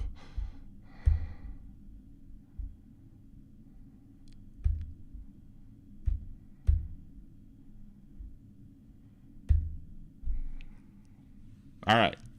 I'm going to look at this on my phone because I was trying to do it on my phone, and on my phone it was giving me a completely different, hold on, giving me a completely different message. Join Community Notes, join Community Notes. That's so flippin' weird.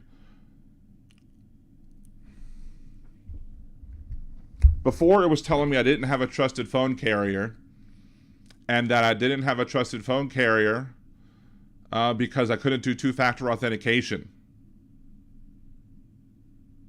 And because and the reason I couldn't do two-factor authentication is because the only people that could have two-factor authentication was because I didn't have Twitter Blue.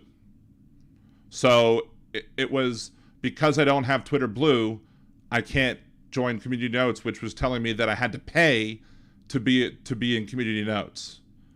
But now I have a trusted phone carrier and a verified phone number, but now it's telling me I haven't joined Twitter for 6 months. I've been a member of Twitter for years. I mean, I think that's obvious. Like, what's the dealio? I don't understand. Elon is so stupid. Anywho.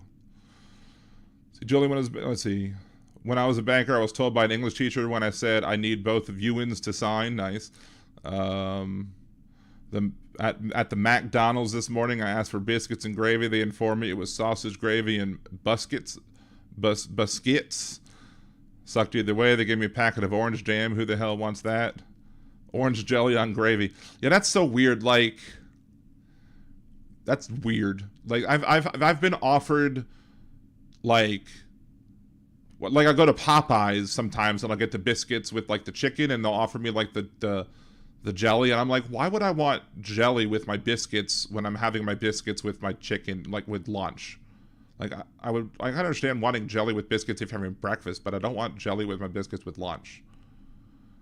But Popeyes screwed things up because they came out with these strawberry, like, glazed biscuits or whatever, and they were okay. They were okay. They were fine. Like, they weren't awesome and great and wonderful. They were fine. But the problem is that I think they cooked them in the same ovens that they cooked the regular biscuits in. And so the regular biscuits had a strawberry sweet taste to them. And I'm like, I'm fine with a dessert biscuit tasting like a dessert biscuit. I don't want my regular biscuit tasting like a dessert biscuit. Why are you making my regular biscuit taste like a dessert biscuit? You're making the fat man unhappy. Let me enjoy my regular delicious Popeyes biscuits. Of course, if you have if me and Nimbus Yosh have a discussion, we're going to disagree about the biscuits. Because me and Nimbus Yosh disagree about the deliciousness of the Popeyes biscuit. Because Nimbus Yosh doesn't think that the Popeyes biscuits are delicious. The ghost pepper wings are okay at Popeyes. They're not. They're fine. They're not great. Here's what I don't get about Popeyes. Okay?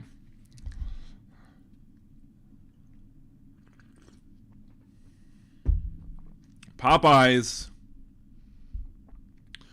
We would go when I was a kid, back in Baltimore. We had Popeyes back in Baltimore. We would go to Popeyes, and we would deal with their horrible service. We would get horrible service all the live long day. And the only reason we would go, even though they would always get the order wrong, is because of the onion rings. The onion rings were the most delicious thing ever. Popeyes onion rings are just lovely. Lovely and wonderful. I just opened up YouTube just to look, just to pop it open. I'm seeing two things. Liberal Dan Radio, 8 watching. Hal Sparks, 2.3 thousand watching. Yeah. I got a long way to go. Long way to go. Anywho. Why is that not working? That's being stupid.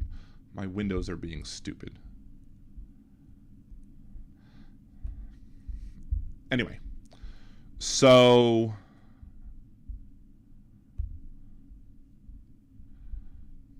let's just pull this back over here. I'm trying to organize my windows.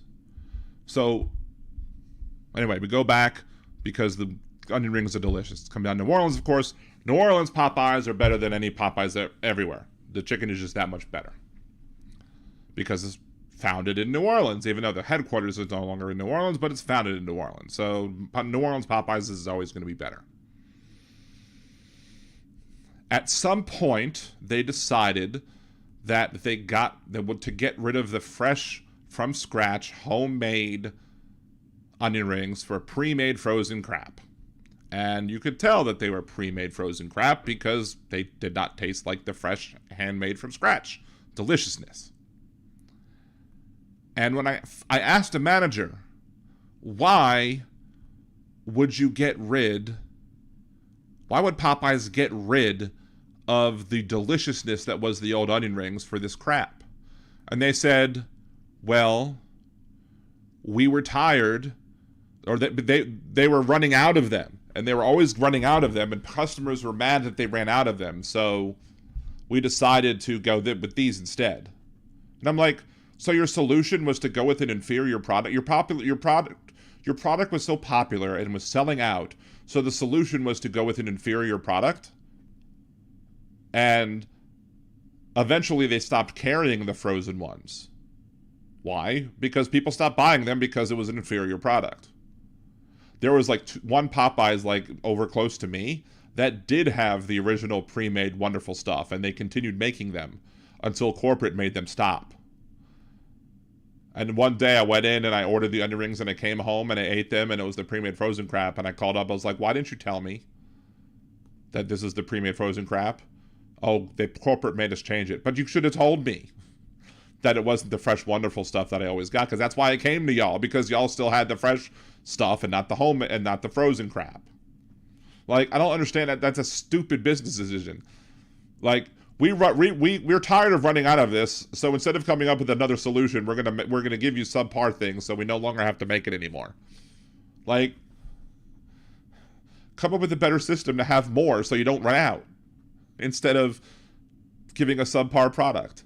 It's ridiculous.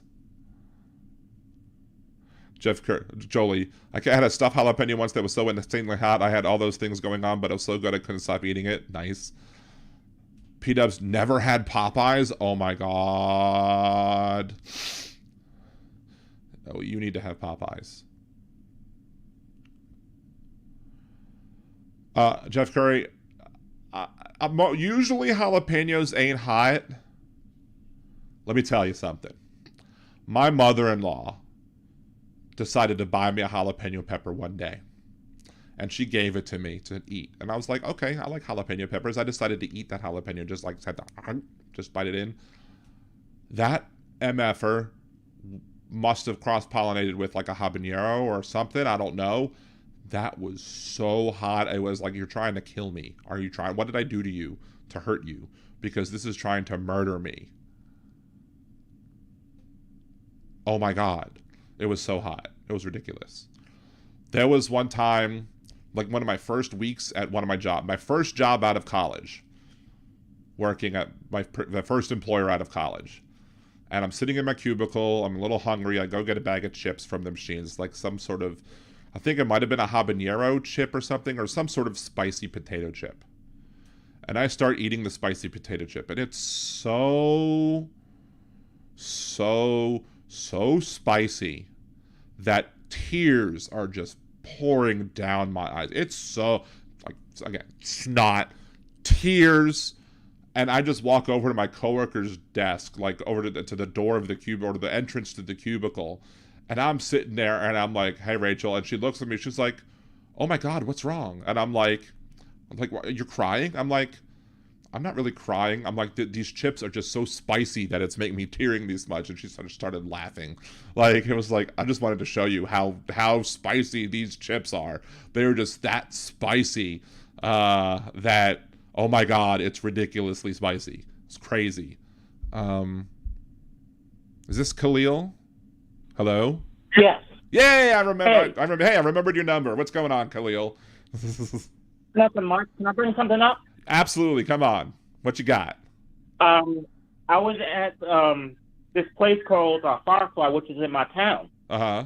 And I found out that during the month that I saw this, we had a bunch of events going on in our town. Uh-huh. And I saw a woman with a suit, a dress shirt, and a dress jacket, like blazer.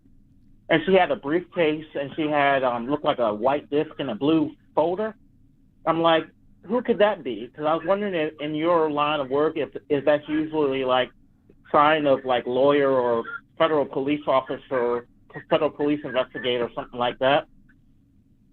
Because basically she separated herself from the jacket, and basically I found out that I already know that if you have a gun on you, you can't drink alcohol unless you're separated from it. Mm-hmm. I was curious, like when I see like a blank blue folder and a person in a suit and briefcase, if that's usually a lawyer or a federal police officer or a local detective, Mm-hmm. because this person was from out of town. I don't know. I couldn't tell you. I don't know that much about that. Oh. But yeah, we've had a whole lot of stuff going on in Charlottesville, and we've had a lot of federal police coming in Charlottesville lately because of the Unite the Right and all that other stuff. Right. Oh, that's right. You live in Charlottesville. You live in Charlottesville? Yeah, not too far from Richmond and not too far from D.C., especially Richmond. Okay. Richmond has an FBI office too. Interesting. Yeah, because when I saw the jacket, I saw a bulge in it, and I saw it like lopsided, and then I saw the briefcase and the blue folder, and I saw the jacket, and I saw her take the jacket off and put it on the seat, not on her seat, but the seat next to her. Mm-hmm. Oh, that's strange, isn't it? Yeah, I don't know enough about that. I really don't. I'm sorry. It's all right. So what else? But yeah, Go ahead. I also was on another line today, and I got kind of mad with this guy because he kept on. It's the same thing with immigration. You try to tell them the difference between immigrating illegally to places like China and they'll still use it anyway. Mm-hmm. And this guy did the same thing to me, and he did the exact same country. It's like, I'm letting these people know that these countries haven't done anything to us like we've done stuff to Mexico. Mexico hasn't done stuff to us like we've done stuff to like the U.S. government has done stuff to Mexico. And people continue to bring up these other countries in Mexico. It's like there's nothing to compare. And he kept on trying to say that they're not oppressed and all that stuff. This was an African American sound like on the phone too. Mm-hmm. And I hung up on him because I told him the difference between China, and he brought it up again. It's like, what are you trying to do? You're trying to piss me off? That's how I felt about the guy. He was trying to piss me off, and he was just having tunnel vision. There are people who are just trolls, though, who just get off on that. It's ridiculous. So. Yeah, I hung up on him. I didn't curse him out or anything, but I said, why do you keep on bringing up China? I've already told you the difference. Right. So I hung up on him. Cool. Nope. Well, I didn't hang up on Khalil, but it just showed that Khalil dropped. So, interesting. Oh, well, I guess if Khalil has anything more else to say, he can call back. But I promised I didn't hang up on Khalil. My hands were just on my lap. So, let's see. Jolie, I ordered it because I thought it wouldn't be so hot, but it was also delicious. Couldn't stop. Yeah, I mean, I guess that's a little bit of masochism, huh? You just kept on wanting to punish yourself but it was just hurt so good. Jeff had a cop here that was a hothead while I was on city council. We always tried to burn each other, like literally, or like with peppers, or with what? Let's see. Louisiana governor issues a statement on today's vote in the House Administrative Criminal Justice Committee on exceptions to Louisiana's strict abortion ban.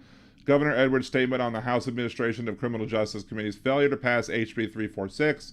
Today, Governor John Bel Edwards issued the following statement on House H. Bill 346 by Delisha Boyd, which failed to win approval in the House Administration of Criminal Justice Committee by a vote of 10-5. This bill, part of the governor's legislative agenda, would have added rape and incest exceptions to the state's abortion law. I am deeply disappointed in today's vote. The committee's decision to prevent this important bill from being debated in the full House is both unfortunate and contrary to the position of a vast majority of Louisianans who support these exceptions. Well, why didn't you make sure it was included in the bill last year, you dumbass? I want to thank Representative Delisha Boyd for authoring this bill and sharing her very personal story. Louisiana is a pro-life state, which I and many others are proud of. Not me. But being pro-life can also include having basic empathy for women. No, it doesn't. And young girls who are victims of rape and incest. No, it doesn't. I simply do not understand how we as a state can tell any victim that she must be forced by law to carry her rapist baby to term. I don't know. Maybe you shouldn't have signed that damn law. Regardless of the impact on her own physical or mental health. Well, there's physical and mental health problems that you didn't care about either, Governor Edwards. The wishes of her parents, the medical judgment of her physician. Well, you didn't worry about that neither when you signed the law either, Governor Edwards. As I've said before, rape and incest exceptions protect crime victims, but you still signed the law, didn't you? We must do all what we can to protect them, and sadly the committee failed to do that day. And you failed to protect them when you signed the law, Governor Edwards. Next week's Hypocrite of the Week is Governor John Bel Edwards, who complained about exceptions to a law not passing, except he signed that law into existence last year. Why did you sign the law in the first place, Governor Edwards? Maybe that would be that could be very well be the Hypocrite of the Week. You never know. How ridiculous. I mean, that's absolutely flippin' ridiculous. Complaining that they didn't add exceptions to the law that he frickin' signed. And he was happier than as someone might say down here in the South, he was happier than a pig in shit to sign that damn law. But now he's going to complain that this committee wouldn't add the exceptions to it. Now he's going to all cry because they didn't add these exceptions. Well, boo friggity who. You should have made sure those exceptions existed in the first place, or not sign the law at all.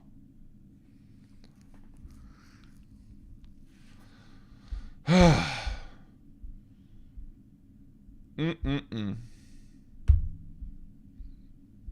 swear. by the moon and the stars and this. Oh, I meant to read something and I forgot. From the words of redneck wisdom, when Cowboy was like, Article 2, Section 3 says the president's job is to take care of the citizens, or whatever. This is what Article 2, Section 3 says. He shall from time to time give to the Congress information of the State of the Union and recommend to their consideration such measures as he shall judge necessary and expedient. He may, on extraordinary occasions, convene both houses or either of them, and in case of disagreement between them, with respect to the time of adjournment, he may adjourn them to such time as he shall think proper. He shall receive ambassadors and other public ministers. He shall take care that the laws be faithfully executed, and shall commission all the officers of the United States. Nothing of that is what that guy said. So, sorry there, Cowboy. You're wrong. And still, you're also wrong for wanting to, round up all the people like Hitler did. Woo.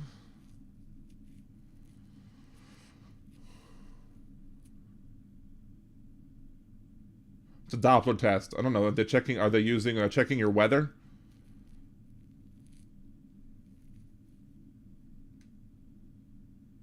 They're checking whether or not you can pee well, if it's a bladder test. Ba-dum-bum. Sorry.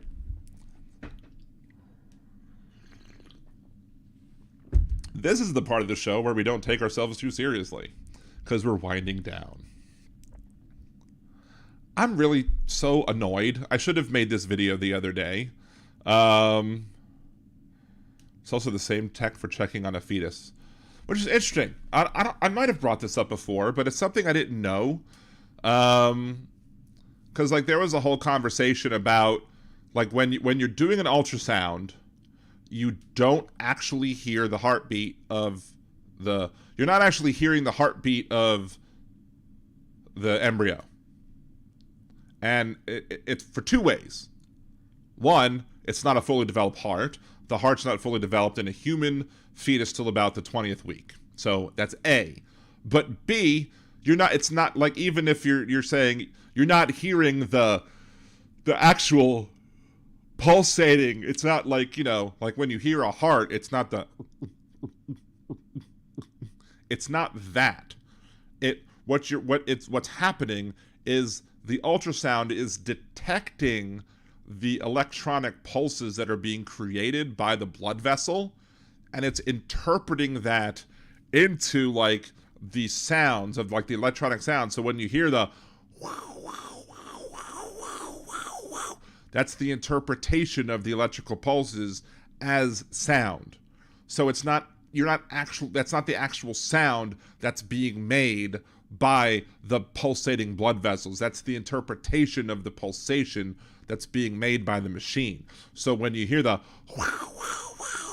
that's not the actual sound being made inside the body. That's just an interpretation of the pulsation. And when conservatives heard that, they flipped the lid, because they always thought, and I always thought too, I didn't know, but they always thought that the was the actual beating. And that's the thing between liberal people and conservative people, at least many of them, is that when a liberal person gets new information, they're like, that's interesting. I didn't know that. I'm going to add that little piece of information to my brain and learn something new for the day. And conservatives, when they hear new information, they're like, I ain't going to hear that. That's ridiculous. I don't understand that. No, that's just a lie. I'm going to go thinking, I keep on thinking what I was told the first time, because the first thing I heard must have been true. Hey, say hi, what's going on? Dropping a Liberal Dan was watching the CNN Trump train wreck with Hal. Yeah, no, I was not. I was still doing my podcast. I was like, I really had no desire to really watch the Trump train wreck. I just had no desire to do so. I did message Andrea on Discord because I was in the Hal's chat for a little bit on YouTube, and I did see that Hal's Twitch got nuked. And I was like, look, tell Hal when he appeals it on Twitch to make sure to bring up fair use, because Hal wasn't just streaming CNN's thing to be streaming. He was watching clips of it and pausing it and making commentary. And if you're watching a copyrighted thing and making commentary of the copyrighted thing, that's covered under fair use. So, and CNN should know that because they're the media, and they should understand that because they use that all the damn time. This is CNN. See, Bill Deacon, after my last 2 medical conventions, I'm 100% convinced doctors are gross. Only very few wash their hands after using the restroom. I've learned a lot of interesting things about doctors and nurses. Especially when I was doing Uber and Lyft driving. Like, I heard some story. And I actually worked in a hospital as well for a little bit. So I actually got to talk to a lot of nurses as well. And I got to hear a lot of stories from a lot of nurses. I don't know. Maybe I should save some of these stories for Liberal Day and After Dark as well. Ooh, Aaron, you forgot to remind me what I was going to announce. I guess it's good that I'm announcing it now instead of because there's more viewers now. You forgot to remind me what I was going to announce. Let's see. Did some research. Family had 4 times great uncle. Is that what you meant? Greed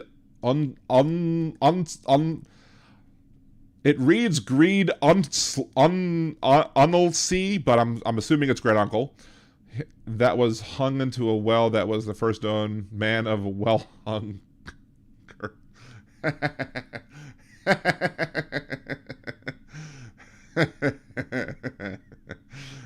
Yeah, very good. Dig the old school Star Wars t-shirt. Thank you. Yeah, it's all banned. Hal got banned on Twitch for it. Yeah, but yeah, I think he should be able to appeal it. He should be able to appeal it. He should be able to appeal it on fair use. I'd be more than happy to talk to him about it, with my limited understanding of fair use, whatever. But it's 1 strike, I would think. So I would think he'd be able, because I think it's just 3. I think it's 3 strikes that gets you permanently suspended. 1 strike shouldn't do it. So I would be surprised if he remains permanently banned. I would be surprised if the ban is permanent. I would think it would probably be temporary until he confirms some stuff with them. But yeah, but I would still appeal it and say, hey, fair use. Nadia, I saw some CNN Trump show. I need to get out of the country fast. 2024 is not going to go well. Full theoretic fascism. And I would recommend for everybody, I did all of my bits today. So if you're coming into the show late, I would highly recommend, from the bottom half of the hour, from 8:30 to 9, I did have Representative Mandie Landry. We talked a lot about some issues that, while they are about the Louisiana Legislature, a lot of them are relevant to national issues. But for the first half hour of the show, we talked about, I did my headlines bit, and then I did my hypocrite of the week, and then I played the radio clip that spawned the hypocrite of the week, and then we talked a little bit more about the Trump trial and his being found civilly liable for defamation and for sexual abuse, and then some other stuff related to that, and then we went right into the Mandie Landry interview, and then we came out, did my words of redneck wisdom right around 9:05, 9:10, and then we did some other stuff as well. So I tried to do a live going over some of the community notes thing, but Twitter was giving me a different error message today than it was giving me the other day, and I'm annoyed at Twitter, because it's Elon, and Elon's stupid. Anywho.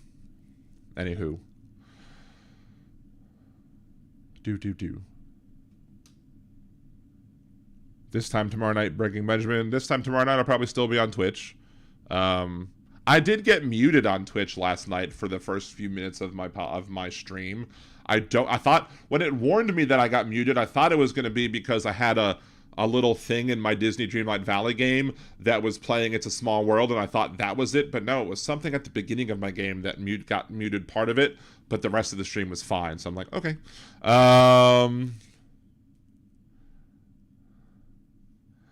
Yeah, I did. Yes, say hi. I did see I saw him when he finally realized that he got the strike, and he was like, I saw him get the reaction. I did put in the YouTube chat, fair use, but I mean, the stream was scrolling so fast, it was highly unlikely that he saw that message. So, let's see. Trump is already defaming her again. I want to be surprised she does it too again. And actually, say that's one thing that I actually responded to her on Twitter. She has a Twitter account, and I said, grab him by the wallet, and then I said, since you successfully sued him for defamation, and now he's continuing to defame you at this point, wouldn't that then enable you to file another defamation lawsuit and enable you to sue him for more damages, since he's continuing to do the same thing that you sued him for previously? You would think that would. I would. Hell, you have $5 million to sue, or, well, she probably has $4 million.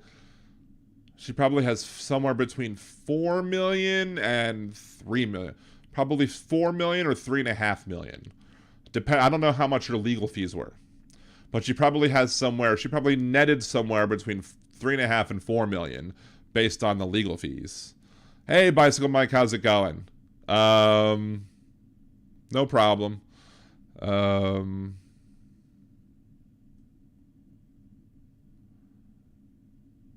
FB, should have wait for how TV2 was streaming CNN. Did TV2 also? I heard some people on YouTube were also getting bumped for restreaming CNN as well.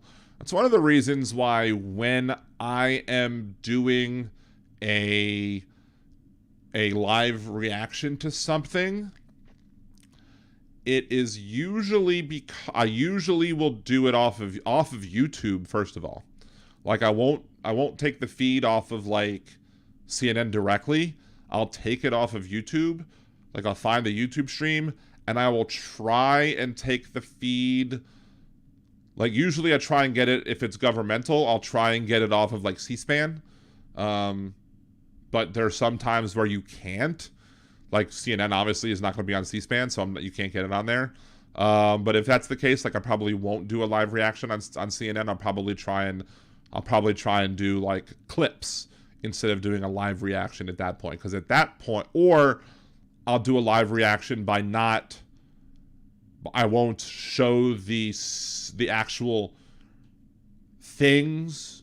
I won't show the actual video, but I'll sit here and comment on it like kind of like a Mystery Science Theater 3000 type thing, or Riff Tracks type thing, where I watch on my screen, you watch on your screen, and we just kind of watch it together as I make commentary about it, but I'm not actually streaming the movie or streaming the show on YouTube itself. It's just something. And so, like, for example, if you wanted to hear my commentary while watching it later, you could watch it on your TV while hearing my commentary later, and therefore no copyright violations take place. So that's another way to do it and deal with that. Bicycle Mike, freedom of information, he's declared presidential candidate. I mean, yeah, maybe. But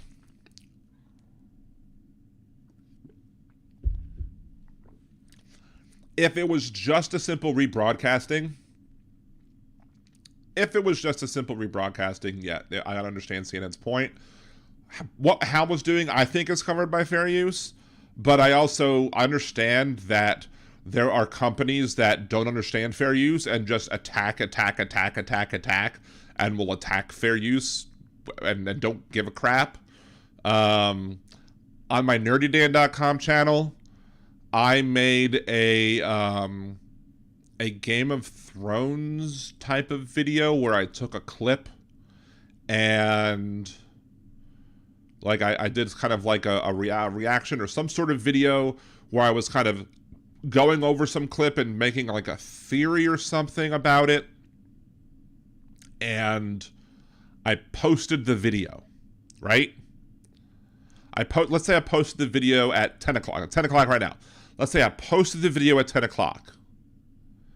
I got an email at 10:01 that the video had a copyright violation. That whoever was in charge of, that whoever held the copyright claimed a copyright violation took place at timestamp 10:03, right?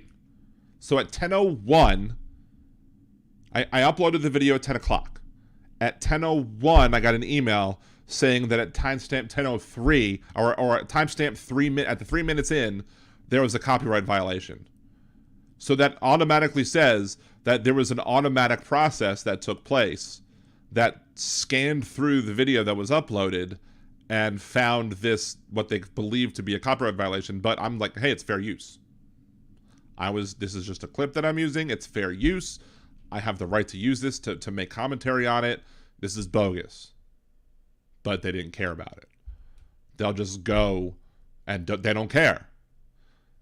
And there should be some way, there should be some requirement by YouTube and other hosting platforms where if you're going to use an automated system to check videos to see if they're violating your content, where let's say you flag a video, say, hey, this is a potential copyright violation.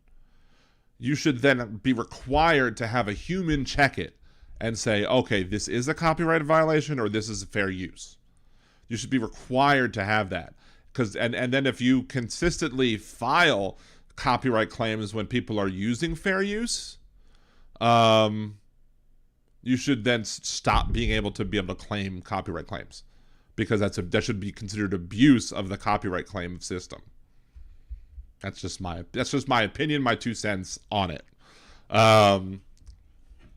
So I had another point on that, but I forgot.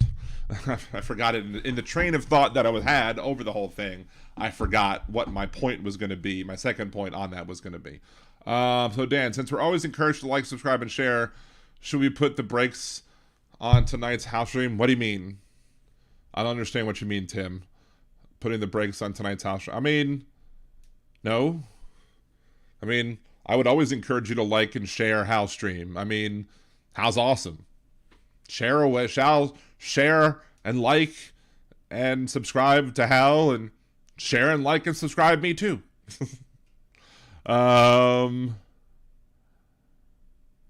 Say hi, Jackie. I like slipping in. Oh my, and supporting Dan too. Oh, slipping in, huh? Oh my. Wait. Did I miss something with Jackie? Hey Jackie, what's going on? Do.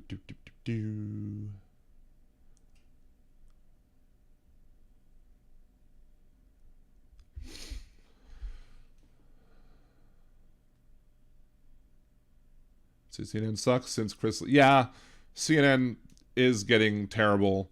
CNN sucks since Chris Slizza became the head of MSNBC. What? I'm very confused. Why would CNN suck since somebody became the head of MSNBC? Did he come over from CNN? Is that why? I'm not sure. I'm confused.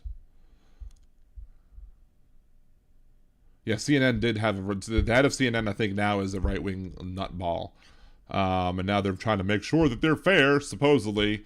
So we got to, in order to be fair to the right wing, we got to allow somebody who is a sexual abuser to come on our channel and be able to spout his nonsense. Okay, that's what I thought you might have meant, but I was a little confuzzled.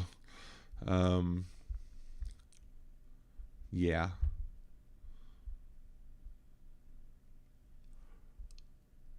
Hey Megan, how's it going? You're 1v4 tonight? What does that mean? It's you versus 4 kids? Reminds me of the one time I was playing laser tag in Israel.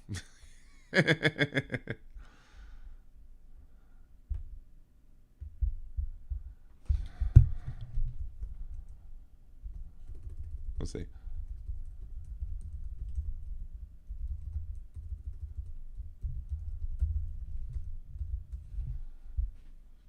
Like, I was playing laser tag in Israel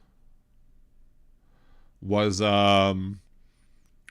there was these like roving bands of like 4 or 5 kids, and they would rush you, and so you might get 1 or 2 of them, but one of them was guaranteed to get you, and you'd get hit. You're in the trenches taking grenades.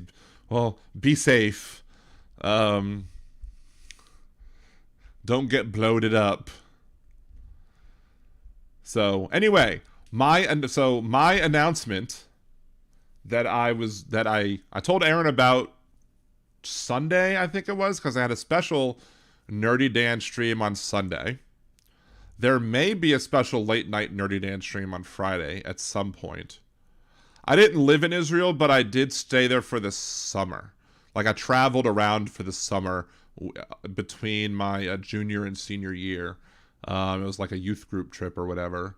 I was addicted to shawarma because they don't have real shawarma here in America. At least not anywhere I've been. Maybe like in, what's the place up in Dearborn? Maybe in Dearborn, Michigan, where they have a very large Muslim community, but I've never found it. Oh, Moshiko's in Ben Yehuda Street in Israel, in Jerusalem. Oh, I could eat there. I could be there forever. Oh my God. Anyway, but yeah, it was hilarious. This laser tag thing. Oh, what was I gonna say? You lost my train of thought. What was I say? Oh, the announcement. I keep losing my train of thought and losing the announcement. So it's possible that I might do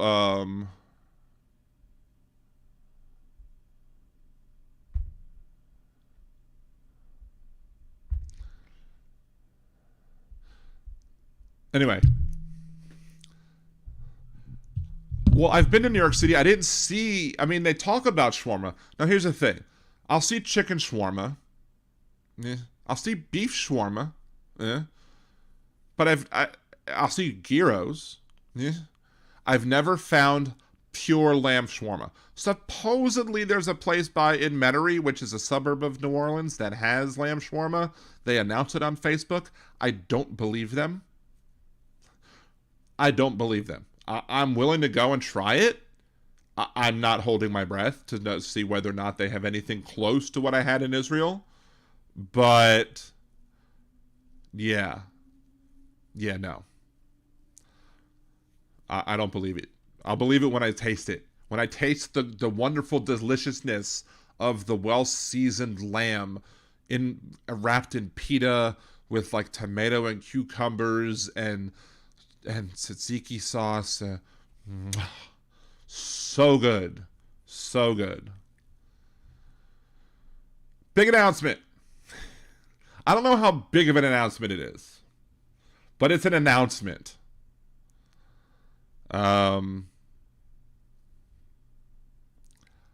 When I hit 1,000 subscribers, Liberal Dan Radio will be Mondays and Wednesdays. So I will make it a 2-day-a-week show if I hit 1,000 subscribers. Because, first of all, I did the math. I mean, I'm trying to pump out more other videos. Like, I think I was looking at my videos. Let's, again, look at my videos again, just to see my history. I'm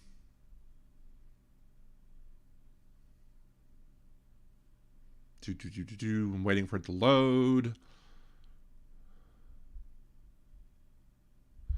Let's see. So in the last,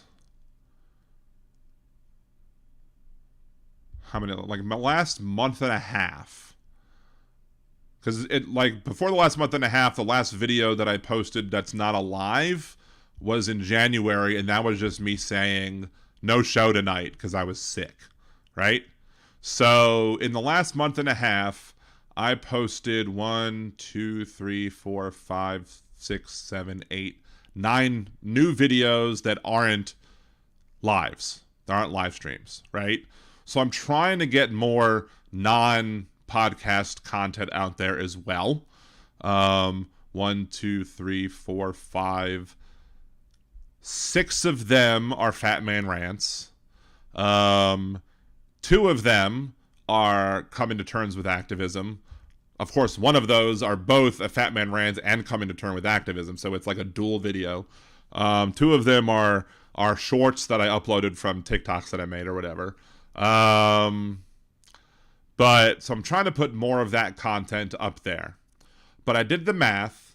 Like today, I have only 12 viewers, and that's because Hal's still going, and I understand that. It's fine. I'm not mad at Hal for going long, obviously. A lot of we share a lot of viewers, and that's fine. So, but normally I have about, well, like here, like today, I have 51 views, and my average view duration is like 23 minutes. So let's just look at that. We'll do that math. Bring up the calculator. We'll do this math again. We'll just kind of do the logic or whatever, just to kind of do my train of thought. Regular YouTube subscribers, Megan. I'm not talking about patrons. I'm just talking about regular old YouTube to get to 1,000 subscribers, because that's the minimum that I need to be monetized. Is I need 1,000 subscribers, and I need 4,000 hours of views in the last 12 months. Now, if I would have hit 1,000 subscribers by February or March, I would have gotten monetized, but then I would have lost it, because the only reason I would have gotten it in February and March because I would have had that bump from the first 2 shows of Hal. But then I would have lost it because then my viewership dropped a little bit after those first 2 shows.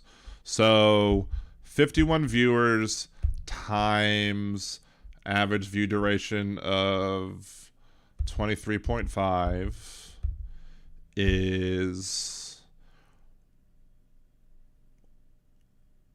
1,198 minutes divided by 60 is 19 hours times 50, assuming I missed 2 weeks, is 998 hours. So if I was able to get what I currently have on this show for 50 weeks in a year, that's 1,000 hours of view time. So I would need to quadruple that in order for me to get monetized. So I need to at least add another show and have more content. So yeah, so that's why I need to add another show. But I feel like I don't know if I should add it. Like I'm questioning, do I add another show before I get hit 1,000? Do I add another show after I hit 1,000? I don't know. But I'm thinking I'm at the point where start working on other videos first and get that content out there first, so I can get other content out there first that other people can watch, and then add the the other show once I get people watching those other videos, and maybe I can get other videos to go viral to help me get those other things. Now, if I haven't had any other videos go viral yet, but maybe I'll hit something at some point. I don't know. We'll see. Anyway, that's my thinking on it. But if anybody's, and I mean, Jolie and Aaron are both happy to see that. I hope everybody else would join me for a second night in a week. And I hope, I do have, there's 53 views on this video. Again, average view duration is about 23.5 minutes. There's only about most of my videos currently have about 30-ish views. My birth name's chosen names one seems to have a little bit more. It got some more engagement. My Fat Man rant about Anna Kasparian got 523, which is much more than normal. So that was better, but that's not necessarily viral either. But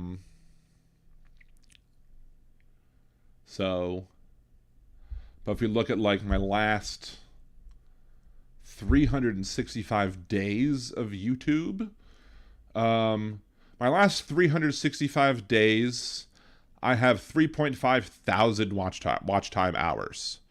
So I don't know if this show, because we've had, I think, less viewers than normal. I mean, I haven't seen concurrent viewers be higher. My concurrent viewers I don't think have hit 20 so far today, but my total views seem higher than normal. If that seems a little weird. But yeah, I mean, say hi. It does look like I'm building up a little bit, which is good. It feels good. And I mean, I do. It seems like some people came in earlier, some people came in later, which is cool. And I hope that some people are also, watching after the fact, which is also awesome. I hope they do, especially with this show. And like, because this show I did do, and maybe I'll download the show once it fully processes, and I'll cut up the headlines, and maybe I'll chop it up into some bits and do that as well. Because I do need to start doing that as well, because I think that is a good way to have more content. But like, so I have had, again, 3.5 thousand hours in the last year. So I need to duplicate what I did in the last 12 months, plus add 500 more hours of watch time in order to get monetized. So I appreciate you. I mean, if everybody could just add some more, I mean, it's just sharing videos, and really, like, I tell people, like, technically, like, you could make another Gmail account and subscribe with that. Like, I mean, technically you could do that, and that's fine. I've technically done that with all of my Google accounts. So, like, my sons all have like 2 Google accounts. My sons have 2 Google accounts apiece. My wife has a Google account. I have like 5 Google accounts. All of them subscribe to Liberal Dan Radio. So like maybe 10 of my subscriptions are all like my family. Like everybody living in this house is like 10 of them. So, but that's not like doing me any much good watch time wise, right? So it's not necessarily doing me good watch time wise. So that's the other thing. It's like, it doesn't do, like, there are a lot of people who are like, yeah, let's do follow for follow and everything. It doesn't do me a lot of good to have like zombie accounts, just subscribing to me if I don't have the followers, if I don't have the view time. So I need the view time too. So I need more quality viewers like y'all. So that's the more important thing, getting more quality viewers like y'all instead of getting more. I don't really want bots. Like bots, like I don't like if it's like if I'm 5 away, like yeah, like if I'm 5 away from getting 1,000, sure. Like, make a couple of bogus accounts and throw them on there. But it's more important to get quality viewers who are going to engage, who are going to watch for, more hours, who are going to watch for a good bid, who are going to participate, who are going to add value to the chat, who are going to, make me laugh like Jeff Curry did, who are going to, ask good questions and bring up good points, or even bring up counterpoints. Hell, for as much as me and Gibson Media disagree, or me and Bringing It Boy, or whatever username he decides to come in every once in a while, I agree with Gibson Media sometimes. Most of the times we disagree, but I agree with him sometimes. But at least when he calls in, or when he's in the chat, and, if he's not saying something about, globalists and international banking, it's at least, sometimes we can get a good conversation about it. I made him think about something he didn't think about the other day. We had a good conversation. I got him to agree that we need universal health care. So, yeah, say how best feature is engagement. Keep engaging with viewers. Look into their interests. Keep your opinion, not a hard thing. Yeah, I mean, like, I like doing that.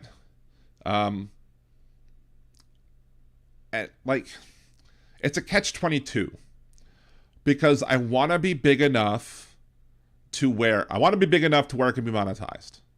I'd love to be big enough to where I can do this full time. But do I get how big, I don't want to be do I want to say that I don't want to be too big to where I stop being able to interact with the people or I stop being able to, where I stop being able to have the fun chats and being able to just, chat with the people in chats like I do right now. I mean, that would suck. I wouldn't want to be able, I wouldn't want that to happen. I'd want to be able to find a way to have that cake and eat it too. Or as, Archie Bunker might want to do, have the cake and eateth too. So say how me and Dan have butted heads before, but I don't hold it against him. That's good. I mean, some of my closest friends I've butted heads with. I mean, it's happened before. And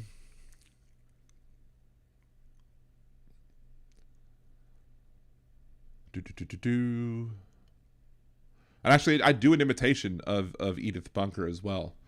Let me. I could find that link. Let me see. Let's see if I can find the link. In fact, if you're on Blog Talk Radio, you won't be able to hear it, but people here on watching on YouTube will be able to hear it. I think it should be on nerdydan.com, and I'll just play it on my alternate screen or whatever, and we'll be able to hear it on YouTube. I did say cake, yes. Videos. Where's the search feature? Maybe I have to expand the screen. There it is.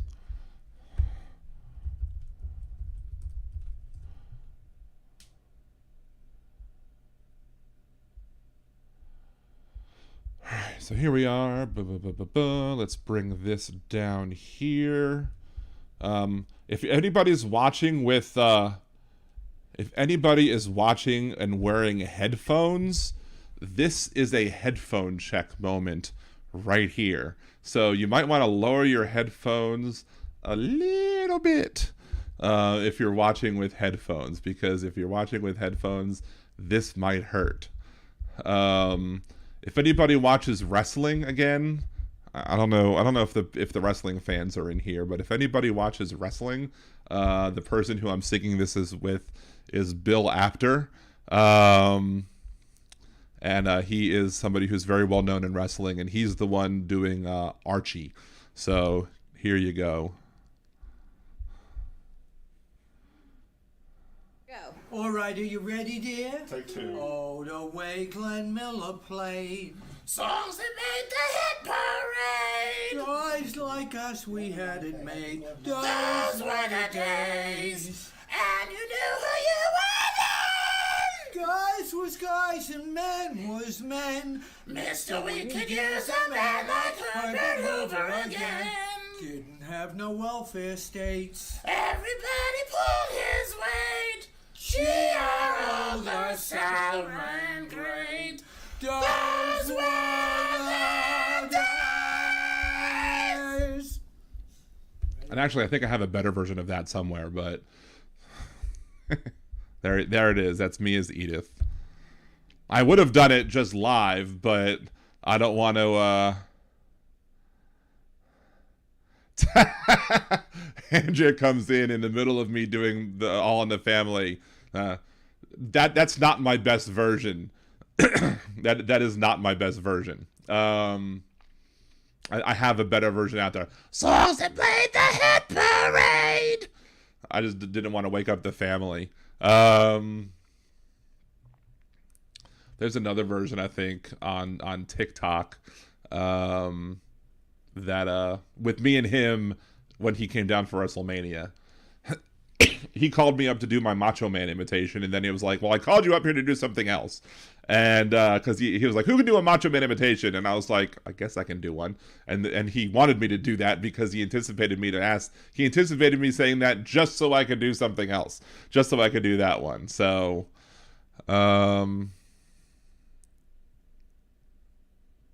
Twitchers, if any of you were blocked or reported prior to Hal's Twitch being suspended, let me know so Hal and I can fix it. Hal and Mods, Andrea.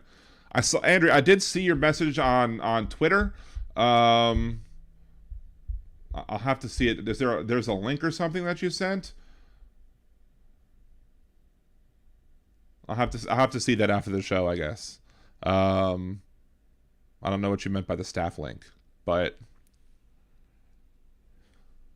I'm more than happy to help as much as I can. So I wish you were closer to me, Dan. I love funny stuff. I drag my guitar by. That would be awesome. I have a guitar. I haven't played it in a while. I don't really know how to play. I played a couple of songs. I wanted to learn better. But I would love to do if people came down to New Orleans, or if we had a Liberal Dan meetup down in New Orleans or whatever, I'd love to do a karaoke session with a bunch of y'all. It would be really fun to do a Liberal Dan karaoke or whatever. Find either rent a room out where we just all do it together, because there's several places in New Orleans where you can do that, or just go to a karaoke place and just hang out at the bar and do that as well. Just have a good old time. If you go to the nerdydan.com YouTube page, there are several examples of me singing karaoke if you want to see that. Yeah, I can imagine it's a mess. Hal looked quite shocked. I was there on his right before I came over here and started my stream. I saw it when everyone was telling him, your Twitch got nuked, your Twitch got nuked, your Twitch got nuked, your Twitch got nuked. So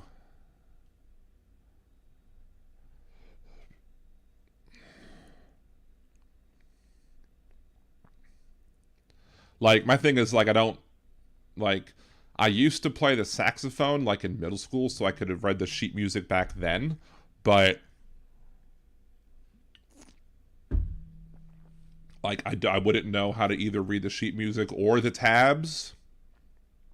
So it's almost past my bedtime too at this point, so I'm probably going to end in a couple minutes anyway. But I might go see if I can, if there's any way I can help Hal. I'll just see if I can jump in on that. If there's any way to help Hal, I'll jump in and see. But anywho, but yeah, I don't know. I've never read tabs. I've read sheet music for the saxophone back when, in middle school. So what, 12, 13 years old? So 89. How many years ago was that? Far too many years ago. Oh my God. I feel old. But yeah. So, yeah, so I'd probably have to learn whatever I'd have to learn, or just learn the chords and learn, what chords to play for certain songs. I could still play a couple of songs that I know how to play, but that's about it, as I recall them. Good night, Aaron. Thank you for modding. All right, Andrea. I'll look at the DMs as soon as the show's over, which should be ending in about a minute. And so I was trying to, during the pandemic, one of the guitar places was teaching how to play guitar, free guitar lessons, and I was trying to teach my son how to play, and he had gotten a smaller size guitar, but it was still too big for his fingers, so he wasn't able to, we weren't able to have good lessons with him for that. So it would have been a nice thing to do with him during the pandemic, because I was trying to teach him how to learn how to do the chords and everything, and we would have learned together on the guitar, but it just wasn't happening. So because he wasn't able to do it, he was losing interest. So I was like, all right, fine, whatever. So anyway, so tomorrow is definitely a Twitch stream. I don't know, I might be, the cider place we usually go to is closed this weekend. I don't know what the plans are for tomorrow night. I may very well be going to a poker game with my friends. My friend's doing like I think a potluck and poker.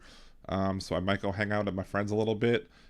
After the poker game, I might come back and do a late night Twitch stream, maybe. I say Saturday morning, but I have to wake up early Saturday morning to do something for my son's high school that he's going to. I have to wake up early for that, so I don't know if I don't know if I'll go play poker then, because I might keep me up too late, so I might just do a Twitch stream. I don't know. nerdydan.com on Twitter if you want to see if and when I'm going to do that. And then I have to go pick up something for my wife on her Mother's Day, one of her Mother's Day gifts, sometime late on Saturday. And of course, Sunday's Mother's Day. And then of course, I'll be on Tuesday for another Twitch stream, and then Wednesday for another episode. So that's the upcoming schedule. And then I think the very next Thursday, the 18th, is... I don't think I'm streaming because on Twitch on the Thursday the 18th, because I think a friend of mine is coming to town, which is awesome. And then the Saturday the 20th is my birthday. So if y'all want to help me reach, I don't know if I'm going to be able to reach 1,000 subscribers by my birthday, but that would totally be awesome. And whatever, but it'll be awesome if I could even get monetized by my birthday. That would be cool to get lots of lots of the memberships or whatever just streaming up there or whatever. But if y'all want to buy me lots of ciders too, that'd be cool. I don't know, whatever. On the 17th show, we could on the 17th show could be a special show. I don't know, whatever. But it would be awesome to get to 1,000 subs on the 17th show. That would make me super duper happy. I don't expect that to happen though. Again, because that's I think that's asking too much too soon. But again, as I said, if once I hit 1,000 subscribers here on YouTube, again the free ones, we will be going to 2 days a week, Mondays and Wednesdays. So anyway, that's the plan. So until next time I see you, be it on Twitch on Tuesdays and Thursdays or next Wednesday here on YouTube, this is the end of this week's episode of Liberal Dan Radio, Talk from the Left. That's right. Again, you can support the show by going to Liberal Dan Radio, patreon.com/LiberalDan. Go to liberaldan.com and click the Buy Me a Cider button. Click the Venmo link or at LiberalDan at Venmo. Or just make sure to get your friends to subscribe, watch some videos, share some videos. I've put out about good 8 or 9 in the past month and a half. Until next week, this is Liberal Dan Radio. Talk from the left. That's right.